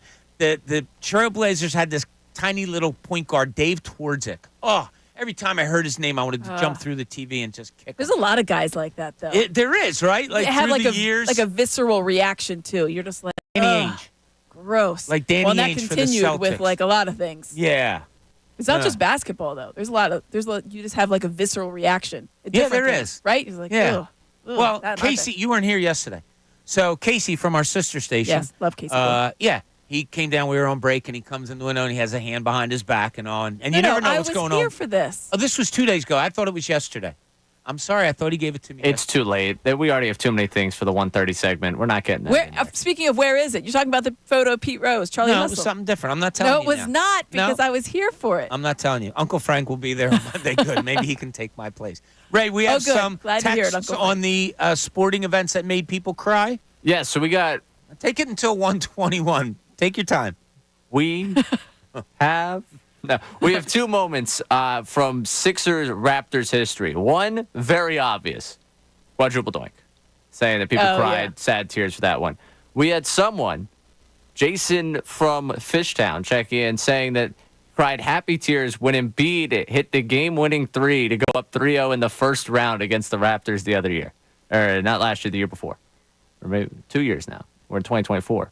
But a couple years ago. Keep going. You have 9 more minutes. Yeah, Take your time. Filibustering for you, Bob. What do you think about crying about a game winner in Game 3 of the first round? Oh, in the first round? Remember the Embiid banked it 3? in, 104, 101. They beat the Raptors, Game 3 of the first round. Embiid gets a buzzer beater in the postseason. If you're that invested in Game 3, I love you. That's amazing. I have to tell you why my answer is no, because I barely remember that game, to tell you the truth. Really? Yeah. Huh. Hell, I didn't even remember Amy was here when I got the Pete Rose thing 2 days ago. You think I'm going to remember a game from like a couple of years ago? You've been like, oh, you weren't here for that. I'm like, I was here for that. Well, see, this is why. Also, I have a freakishly good memory. Like, I can remember, it's not just stuff long term. I do remember, because some people, it's like, I remember, like you said, you remember a visceral reaction when you were 10 years old. I remember, like, random stuff. You remember stuff from 48 hours ago that I completely forget. Like, well, you weren't here for this. I was like, I was. But I have a good memory. So it's not my biggest fear in life because I'm kind of forgetful. But it is weird how the things you remember, I brought examples up of when I was 10 years old. I remember like it was yesterday, but I didn't remember you were sitting here when Casey gave me the Pete Rose picture the other day. But that's all right. We have any more, Ray? Yes, we do. A couple of Eagles moments. Listen, I think you could react to these as I tell you them. The Eagles and Vikings in the NFC Championship game. If I remember. I hope you remember that game. Tim from Richmond saying that one stuck out in his mind. He was there with his brother, and it was the biggest win the Eagles had since his father had passed. Eagles-Vikings game, yes. That was a remarkable game. I'll tell you. Down. You talk about a play changing a season. That interception going for a touchdown, because let's not forget, Minnesota had gone down and scored their first possession and were driving, looking good in that second possession. They just gave up after that. Yeah. It was an absolute rollover. It's a lot of people that were in the building for that game said it was the loudest Lincoln Financial Field has ever been. What else you got, Ray? Talking about stadiums. Eagles, Buccaneers. Dawood checking in. I was surprised that hasn't come up. I thought that would be one of the first that came up. There's a lot. I think there's a lot of that one for a myriad of reasons. Oh, yeah. People, I think, were more stunned, maybe, than tears came to their eyes. That was it, because they'd already planned out, here's what's going to happen. And then to have it go that way, it's like, oh, well, that was the Super Bowl was waiting there. That's the Super Bowl. And now that's not ours now. I think it was the stunned sadness. All right, Amy, I have to ask you, you know today's date? May 31st. Yes. Do you know what happened 18 years ago today? I don't. Oh, I thought you had a great memory. I mean, I know a lot of things happen. Well, I wouldn't expect you to know this because I didn't know it until this morning. But today is the anniversary of Karate Mark getting married to his lovely wife, Alicia. Come on, Karate Mark, you're on 97.5. What's up, buddy? Happy anniversary. Hey, yo, thank you so much. It is great to be back in Philadelphia, and thank you for the wonderful shout-out to me and my beautiful bride, Alicia. I love it. You looked a little different 18 years ago. Just a touch different. I was a bit cuter. I grew into a handsome. No, I didn't say that. I did not say that. At least my mom and wife tell me that I'm handsome. You know what I'm saying? You are. Handsome man. So you guys are asking a question about what made you cry, good or bad. So you know I'm not bringing bad stories to the table. I'm always bringing good stories to the table. If you even look up the pin tweet, it says, this video sums up my bio. My bio pretty much says I love my wife, I love Philadelphia sports. And the pin tweet is us celebrating in the outfield the date 5/2020. Mark, do me a favor. Give us a call back because you're breaking up real bad. Give us a call back. I'm maybe when on you get pins and needles, though. 2020. He said he was standing in the outfield. Game 5, 20. Don't do it. Let him do it. 2022? Okay. Never mind. I won't say anything, Bob. I don't know. I'm teasing you. I'm just saying. We don't know if he's going to get back to better cell service. So here's something crazy. How about Mark and his wife were just in, I believe, the Bahamas? Okay. He sends me a text with him and Aaron Gordon. He met him in some place there. He goes, what a great dude. Told him I was a Sixers fan. He said that was all right. That's always the joke of, like, we're off to Cancun or whatever, and they actually go. That's amazing. I love it, actually. No, oh, God. They're great. They're away more than they're home, which is awesome. So he sends me this picture yesterday, and he's like, what a great dude. Told him I was a Sixers fan. He's like, that's all right. And he said, we were just talking, BS, and not didn't have to do with sports the whole time. Come to find out, like a couple hours later, that Aaron Gordon's brother, Drew, who had a cup of coffee with the Sixers, was killed in a car accident yesterday. Yes. Like, and I texted Mark. I was like, oh, my God, did you see this? And he's like, oh, wow. But, like, so horrible. At just 33 years old. But just craziness how things come together. But, yeah, Mark met Aaron Gordon yesterday and said he was just a terrific guy. And so we wish Mark, if he does get back to us, great. But we wish Mark and his lovely wife, Alicia, a happy anniversary. A lot of I was telling you during the break, I guess June is like this for a lot of people where you have a lot of anniversaries. You know, June's a popular month or whatever. Very popular month. I was telling you, I have a sister, a brother. I did have a brother, but a father, both sisters, a son 6 people that all have anniversaries or birthdays in the month of June. Very popular. It's pretty much like I got to check my phone in the calendar every day to make sure I'm not missing a phone call. Yeah, because you were panicked for a little bit. Like You thought it was June 1st for a second. I did. Yeah. Well, yesterday I had a panic attack because my wife had to get a procedure done. I messed up my timing. I couldn't get in touch with her. I said on air, I said, I'm having a plan. I really was. I was having a panic attack because I couldn't reach her. Turns out I kind of had my timing messed up. She thought I forgot about everything. I didn't forget about it. And Ray, I did offer you up last night. And I said, I'm telling you, I didn't forget. And Ray will be my backup on this. That's actually why I'm dressed like this. I'm representing Bob in his own household. That's right. In the case of, did he remember the procedure yesterday? Ray Dunn, Esquire. Did you ever think of being anything else besides like communications radio? Not really. No? No. I mean, every once in a while you have the career freak out thing, but like, other than that, no, not really. Every time I would have one of those career freakouts, it'd be, well, I don't know what else I would do. I don't think I'd be pretty good at anything else. So. Oh, I think you would be. I think you'd be tremendous at whatever you did. Oh, I appreciate that. I can't see. Am I talking to Ray?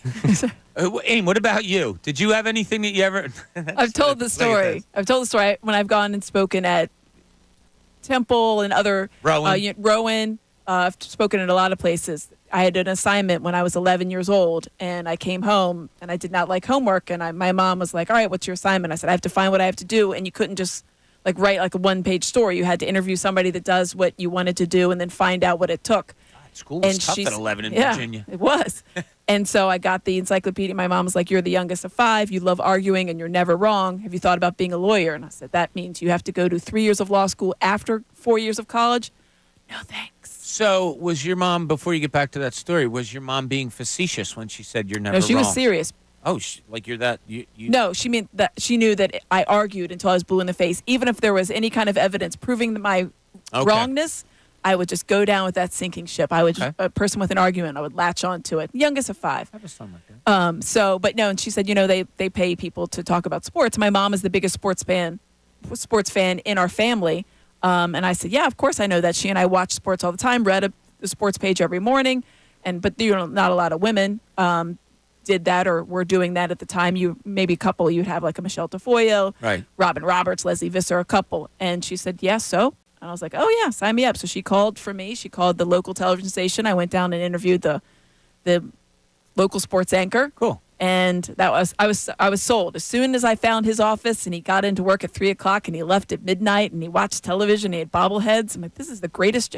Why isn't everybody doing this job? Right. You find out later why everybody isn't doing the job. But no, ever since then, 11 years old, everything I did was I was the editor of our sports section. Everything was, this is the only job. Like Ray says, I think Ray could do other stuff. I'm literally not qualified to do anything else.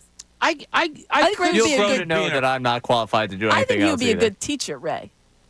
You know what? And you do have a soft spot for that. Like Ray volunteers time. I think he would be a very good and all that. He has a lot of patience. Yeah, you don't know how much I admire you for doing that. I've never told you, and I never will. Yeah. But Yeah, that's nice. He does. I think he has a very good demeanor. I don't know if I have the for patience for everyday teaching. Really? It's tough. Yeah, my mom was a teacher. No thanks. Really? Yeah, my daughter is majoring in special education teaching.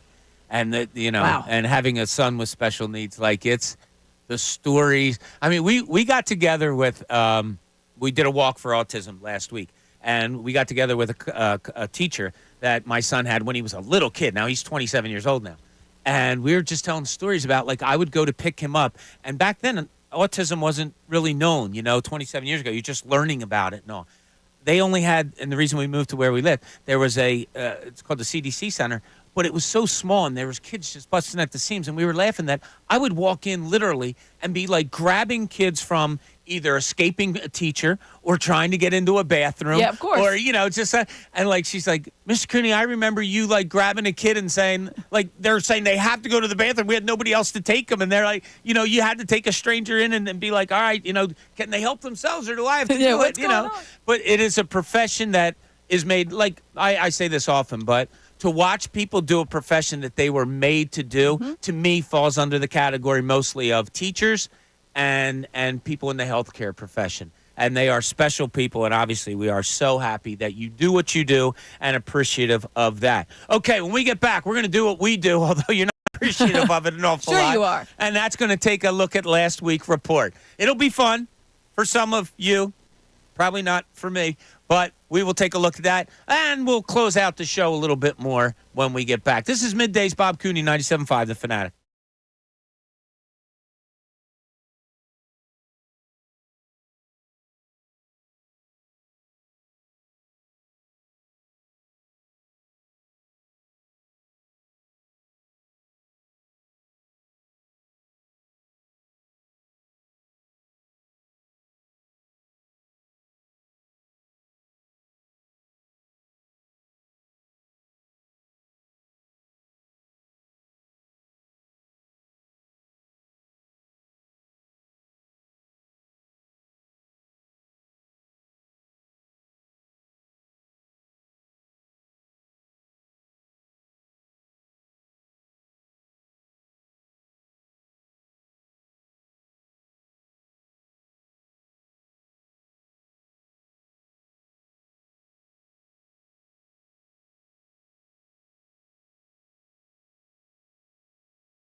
We're brought to you by Ferguson HVAC Lyon Conklin. Attention HVAC contractors. For equipment, parts, and supplies for every heating and cooling job, visit one of Ferguson's counter locations in Bensalem, King of Prussia, Pennsauken, or Westchester. Yes, Amy, it's a good thing you didn't follow me out of the studio because I had a conversation with the people out there. It's a subject I need to bring up. I texted my wife, something that we have to talk about. I'm going to get to Karate Mark. We're going to do last week report, and then this subject is going to come up. Karate Mark, happy anniversary again. What's going on, buddy? Thank you again. I do apologize. That's okay. So give us a scenario again. So you guys were asking, good or bad, what made us cry. So my pinned tweet is actually Alicia and I crying, dancing, soaking wet in the rain, in the outfield, singing, dancing on our own with about 45,000 other people as the Phillies advanced to the World Series. That run, that night specific, was just so special, and it's been my pin tweet for the past few years. So it's ironic that you bring up this question on our anniversary. What made you cry? I love that girl. I love this city. I love that day. I love y'all. Have a great weekend. Thanks for getting back to me. You are Good the best. stuff. Thanks so much, Karate Mark. You are the man. Yeah, happy anniversary to you and your lovely wife, Alicia. Okay. Fridays, we like to have fun. We like to have fun every day. Yeah. Fun's the best thing to have. I told you it's going to be on my tombstone. But also, it is a time for Ray to put together a fun little thing called Last Week Report. Yes, it is. So the last week report, of course, off the NBA's last 2-minute report, we're just holding ourselves accountable. And Bob, this was a short week for you. Oh. So, luckily, you don't dominate all of the segment. I mean, there's quite a bit of you, Bob, in this segment. But someone did learn it's tough to sit in that number one chair for a couple of days during the week. That's one Bill Colarulo, who on Monday was trying to figure out in his mind who that hybrid quarterback, wide receiver, special teams player the Saints have, and it was a tough time. 9-8 season with Jameis Winston, Taysom Hill. Taysom Hill. He got there eventually. Taysom. Sometimes you have brain farts, man, when you're behind the mic. Yeah, it's okay. That's all there is, yeah. And it might happen again in a show when you're talking again about offensive football minds. Who's that new offensive coordinator the Birds got? In the quarterback room has been awesome with the quarterbacks coaching us. And Kellen, he was close. Yes. Kellen, both nice. Are they Irish names? I don't know. They're not. I'm on this Irish Yeah, name you thing are. today. Because the name, never mind. So go ahead, No, Ray. yeah. So Bill was also in that number one chair again on Tuesday. And much like the Kalen versus Kellen, there's a certain pitcher for the Phillies that he adds a little bit of an A to the name where it might not be there. Tawan Walker. Yeah, we got to. There has to be a correction. Now, yesterday he did it again. It's how he pronounced Taiwan. But just like the country. He does it Tawan. It's Taiwan. Yeah, we got. Well, maybe he's listening right. No, I know he's not actually. Listen, because I'll tell that story later. But yeah, so go ahead, Ray. All right. And again, this is just the nature of this segment. We go through the week, so we're still on Tuesday. We're talking about adding a former player from franchise history to a current team. He wants Reggie White, who was who? Not only is he the Ministry of Defense, but 8 years. What was that, Lo? it was Minister of Defense. What'd I say? Ministry. We gave him the whole church and everything.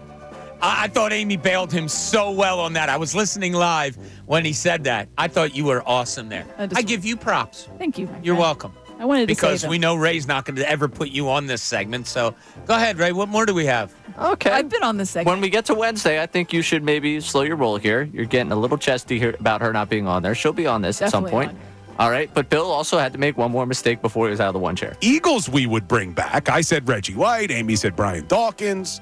Ray went with Jeremiah Trotter Jr. I did want Jeremiah Trotter. But as excited as I am for Junior, I was taking Senior back. Yeah, he hasn't played it down. You haven't retired Junior and then brought him back yet. No. Right. Okay. Now, Bob, you get back on Wednesday, and it took you no time. No time at all. First segment, we're talking about that center fielder who is who? There is one player that has gotten on my nerves, though, lately on the Philadelphia Phillies. Edmundo Sosa. All for him being the starting center fielder, and I know Andrew's sitting in the car pumping his fist right now or whatever. He's like, see, I told you Sosa should have been sent to the minors. Not saying that. You mean Rojas? Oh, my God, already. I mean Rojas. Yeah, it was maybe, I don't know, 10 minutes in. Right, about 10 minutes in, because then about 10 minutes later, you were describing the start of the season the Phillies got off to. Like, obviously, you would say the 47-14, but Gave an extra 10 wins, Bob. I appreciate you doing that. You know, whatever. Sorry. Numbers aren't our thing here. As we learned, Amy Fadul, not one with the math. No. 56 down, 100 and whatever, 12 to go. No, less than that, 108 to go. So 106, thank you, 106. Math is not my forte. Yep. I, honest to God, because I was like trying to do it real quick. I love numbers, so I had it right in my head, and I literally sat here watching you. No, thank you for that. See, and I bail had out this people. in my mind. I do want to say that. Oh, he was very quick to let me know what time that was to make sure Brutal. that you ended up in this segment because, Bob, strong Likes end to of the week for you. But you do dominate this segment. Yesterday, you were coming back from break, and you started to hear a noise in the studio. I go by a mantra every day, Bill, and that's every day I want to try to learn something new. What is that? Somebody's computer's on. Hold on a second. Wow, that's not mine, I don't think. Ray, we got trouble in here, Ray. I'll be in. Never mind. There it is. I'll be in. Yeah, it was your computer after all. This has been a recurring issue for you this season. This guy, I'm sorry, it's the I'll be in. I'll be in. I'll take care. I'll figure it out. I felt like I needed a diaper change. I'll be in. Hold on. The utility guy for this Phillies team. Just look at Sosa and Whitfield. That's just going to keep happening. You might as well keep that on replay. Yeah, I'll keep doing it. Whit Now, Merrifield's always going to be Whitfield to me. this has been a weekend of the week for me. I'll be honest. I've been mistake prone over the last 24 hours. This is me holding myself accountable. We'll first start with an update from yesterday. Matt Breen of the Philadelphia Inquirer will join us to talk all things Phillies sports. So we talk sports, not sports talk. Yeah. All right. That wasn't too bad. And then the open of today's show, I was trying to speak about what looking like tries looking like, and you want to know what looking like trying looks like? It's this. It doesn't even make It looks like I'm trying. It sounds like I'm trying. That confused me more this time than it did when you I'm originally still trying said to figure out what you were trying to say. Yeah. Do you want to know what trying like looks like? What were you trying to say? I don't know. But as I do in this segment, we're going right back to Bob. Bob, two guys spoke yesterday. You just made it one player. And we'll get back to listen to what Jordan Smith had to say. You cut the and out there. Yeah. Jordan and Smith. No, I didn't. No? Okay. It's close. Not my fault. And finally, Sorry. Bob has an idea of the player that he would like. It reminds him of a certain player that Amy brought up earlier. If only Bob could figure out who Amy was talking about earlier. You know who's, and you guys are going to make fun of me this. All right, you brought his name up, went to Florida, point guard Williams. Jason Williams. Oh, I thought you were going to play with him. Yeah, I chimed in. Didn't take that long. But You it added was, something to that. It was Usually I cut these down. Yeah, right. It was a conversation. I was like, what are we talking about? I got to remember where we were. We're talking about Jason Williams. Yeah, that was off the air stuff. But, yeah, okay. Great job, Ray, putting I love that that. together. Always appreciate it. Wish you would look more into yourself. But I went out into the hallway. Yes. Tyrone, Silvana are out there preparing for the best show ever. And we were talking about Ray's attire because it is kind of Silvana driven. And I said, what did you think of, Ray today and all that? She goes, yeah, he just needs to realize that if he dresses better, he'll have a better chance with the ladies. And I said, I didn't think, Ray dressed probably. She goes, no, it sucks when a girl has to worry about how her boy is dressing. And I was like, really? So you think if, Ray had a steady girlfriend, she would worry about the way he's dressed? She goes, oh, without a doubt. I'm like, you're kidding me. So I texted my wife. And I said, when we first started dating or when we got first married, did you ever worry about how I was dressing to go somewhere? And she, real quick response, I still do. Oh. Wow. Yeah. Wow. Do you ever worry or did you ever worry about Sean? Like, would you maybe be downstairs and you guys are going out to a party and he comes walking down? Are you checking out what he's wearing? Like, ooh. If I'm dating you, there's a reason behind it, and I've already signed off on whatever it is that you're wearing and how you approach it. So I know. I wouldn't date a person that I don't think that I would have a long-term relationship with a person that I would have to consistently worry about. That's just me personally. But it is common. Like, a guy comes down with a shirt like, that doesn't that's what match. you're wearing? Right, But exactly, right? I'm not, I have no. How come a girl can do that to a guy, but a guy can't do that to a girl? He could do it to a girl. Yeah, right. See how that goes. Yeah, Terrible like, what idea. is that? No, Why I'm is not- that a given? Because. Why? See, I'm all about equality. In this case? Yes. Let me know how that goes the next time you want to equal that out. Okay, so why couldn't I say the same thing? Oh, yeah, we'll see how it goes if I come downstairs and Donna says, I don't like that shirt. So- Yeah, we'll see what happens Have you then. ever done, have you ever really been dismayed by something your girlfriend/wife has worn and you thought, she didn't get the memo? I choose not to comment. I'm probably going to go with no, probably not that often. There's probably been times where you go out and you're like, man, I wish you would have worn something.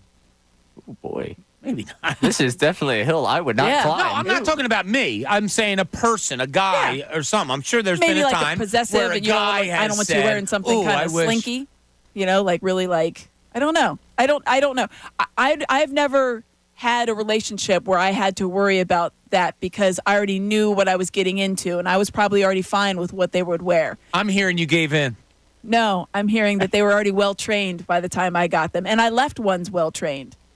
So hopefully their future wives didn't have to do that. Yep. I said it. While we're talking ourselves up on this what one. are we doing here? Oh, She's a show pony, and she's teaching the men she very didn't well marry for the people they did marry. One or two. Not all. I'm inching my chair away from Not- you. Like, not I don't all. even know who you are anymore. Not all, just one or two. Also, for those in the back right now having conversations about the way I dress while I'm in here doing my work. Yeah. I'm doing perfectly fine right now, regardless of what I wear. Oh, see, now that's good. Whoa. Okay. I'll You should just toot say your it. own horn. I'm just. Yeah. I'll lose that trophy. You should. Good for you. So- no, I just think that, and there are people out there that they probably did have to, but that's to Silvana's point. They did have to kind of coach the guy along and be like, hey, you wear this here. You know what I mean? Like that. And so I think that is kind of coaching or training or helping them along. So then later they don't have to. A lot of people do that. Training. You've done a lot of training in your life, huh? Not a lot. I don't know. That's One or what two. It seems like. I have so many questions I want to get to Amy, but we have to take a break right now. When we get back, we'll close it out, take you up to the best show ever. Going to have some fun with it because we're going to find out what everybody's got going on for the weekend in particular tonight. This is Middays, Bob Cooney, 97.5, The Fanatic.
You're just as fortunate, or maybe you already started your weekend.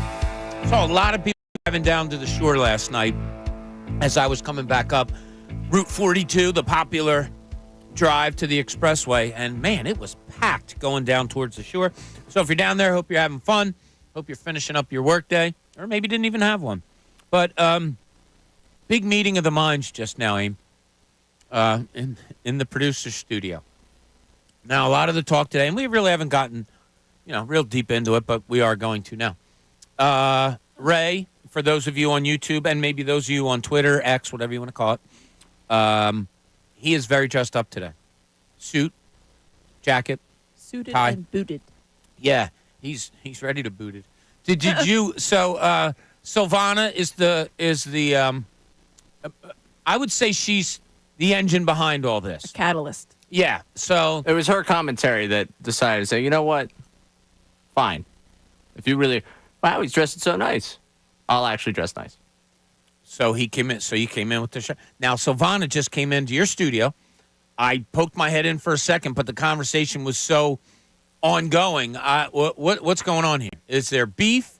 Is there? Well, I wouldn't say there's beef. She was clarifying what you had said on the air. She was saying that it was not an attack on me, what was said out there. Okay. All right. She was clarifying her comments. Tyrone said to me, this should help Ray, when it comes to the women. As Ray so boldly stated, don't need no help fine. there. Don't you worry about that. No, you were a little chestier than that. That's okay.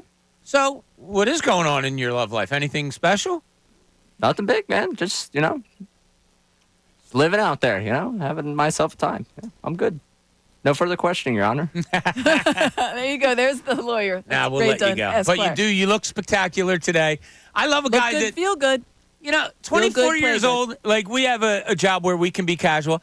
I think it's cool that he was like, you know what? Screw it. I'm coming in a suit today. This is the only job I can be casual. I love it. Yeah, exactly. Right. So I don't know how you guys do that. I don't mind it. I like dressing up. Makeup Mindy down at when I used to be at LA News Live. She would laugh every time I go sit in the makeup chair because I would be like, in your she's like, you don't have to squinch away from me. I'm not going to hurt you. But the fact that I had to wear makeup a lot. Just for the shininess. It's perfume on a pig is what it is. Just for the shininess. Joe and Fox Chase, you're on 97.5 The Fanatic. What's going on, Joe? Hey, Bob, how you guys doing? Hi, Amy. This is Joe from Fox Chase. I'm the one that told you the last time I talked to you guys that you're the best female personality on radio. You did. Thank you so much, Joe. She might just be the best personality on radio. Oh, I don't know about that. That's a little too far. Bridge too far. Thank you, Joe. I love it. Want to tell you how excited I am about my Phillies doing all this without Turner. We lost that 4 out of 5, but that's going to happen to everybody. Don't worry about Atlanta. Strider's gone. Acuna's gone. They don't have a shot. We will win the East, and I have a good feeling it'll be us and the Dodgers in the championship for the National League. But anyway, I wanted to tell you a quick story about what brought me to tears. I think that the subject maybe was brought up already, but my story is kind of unique.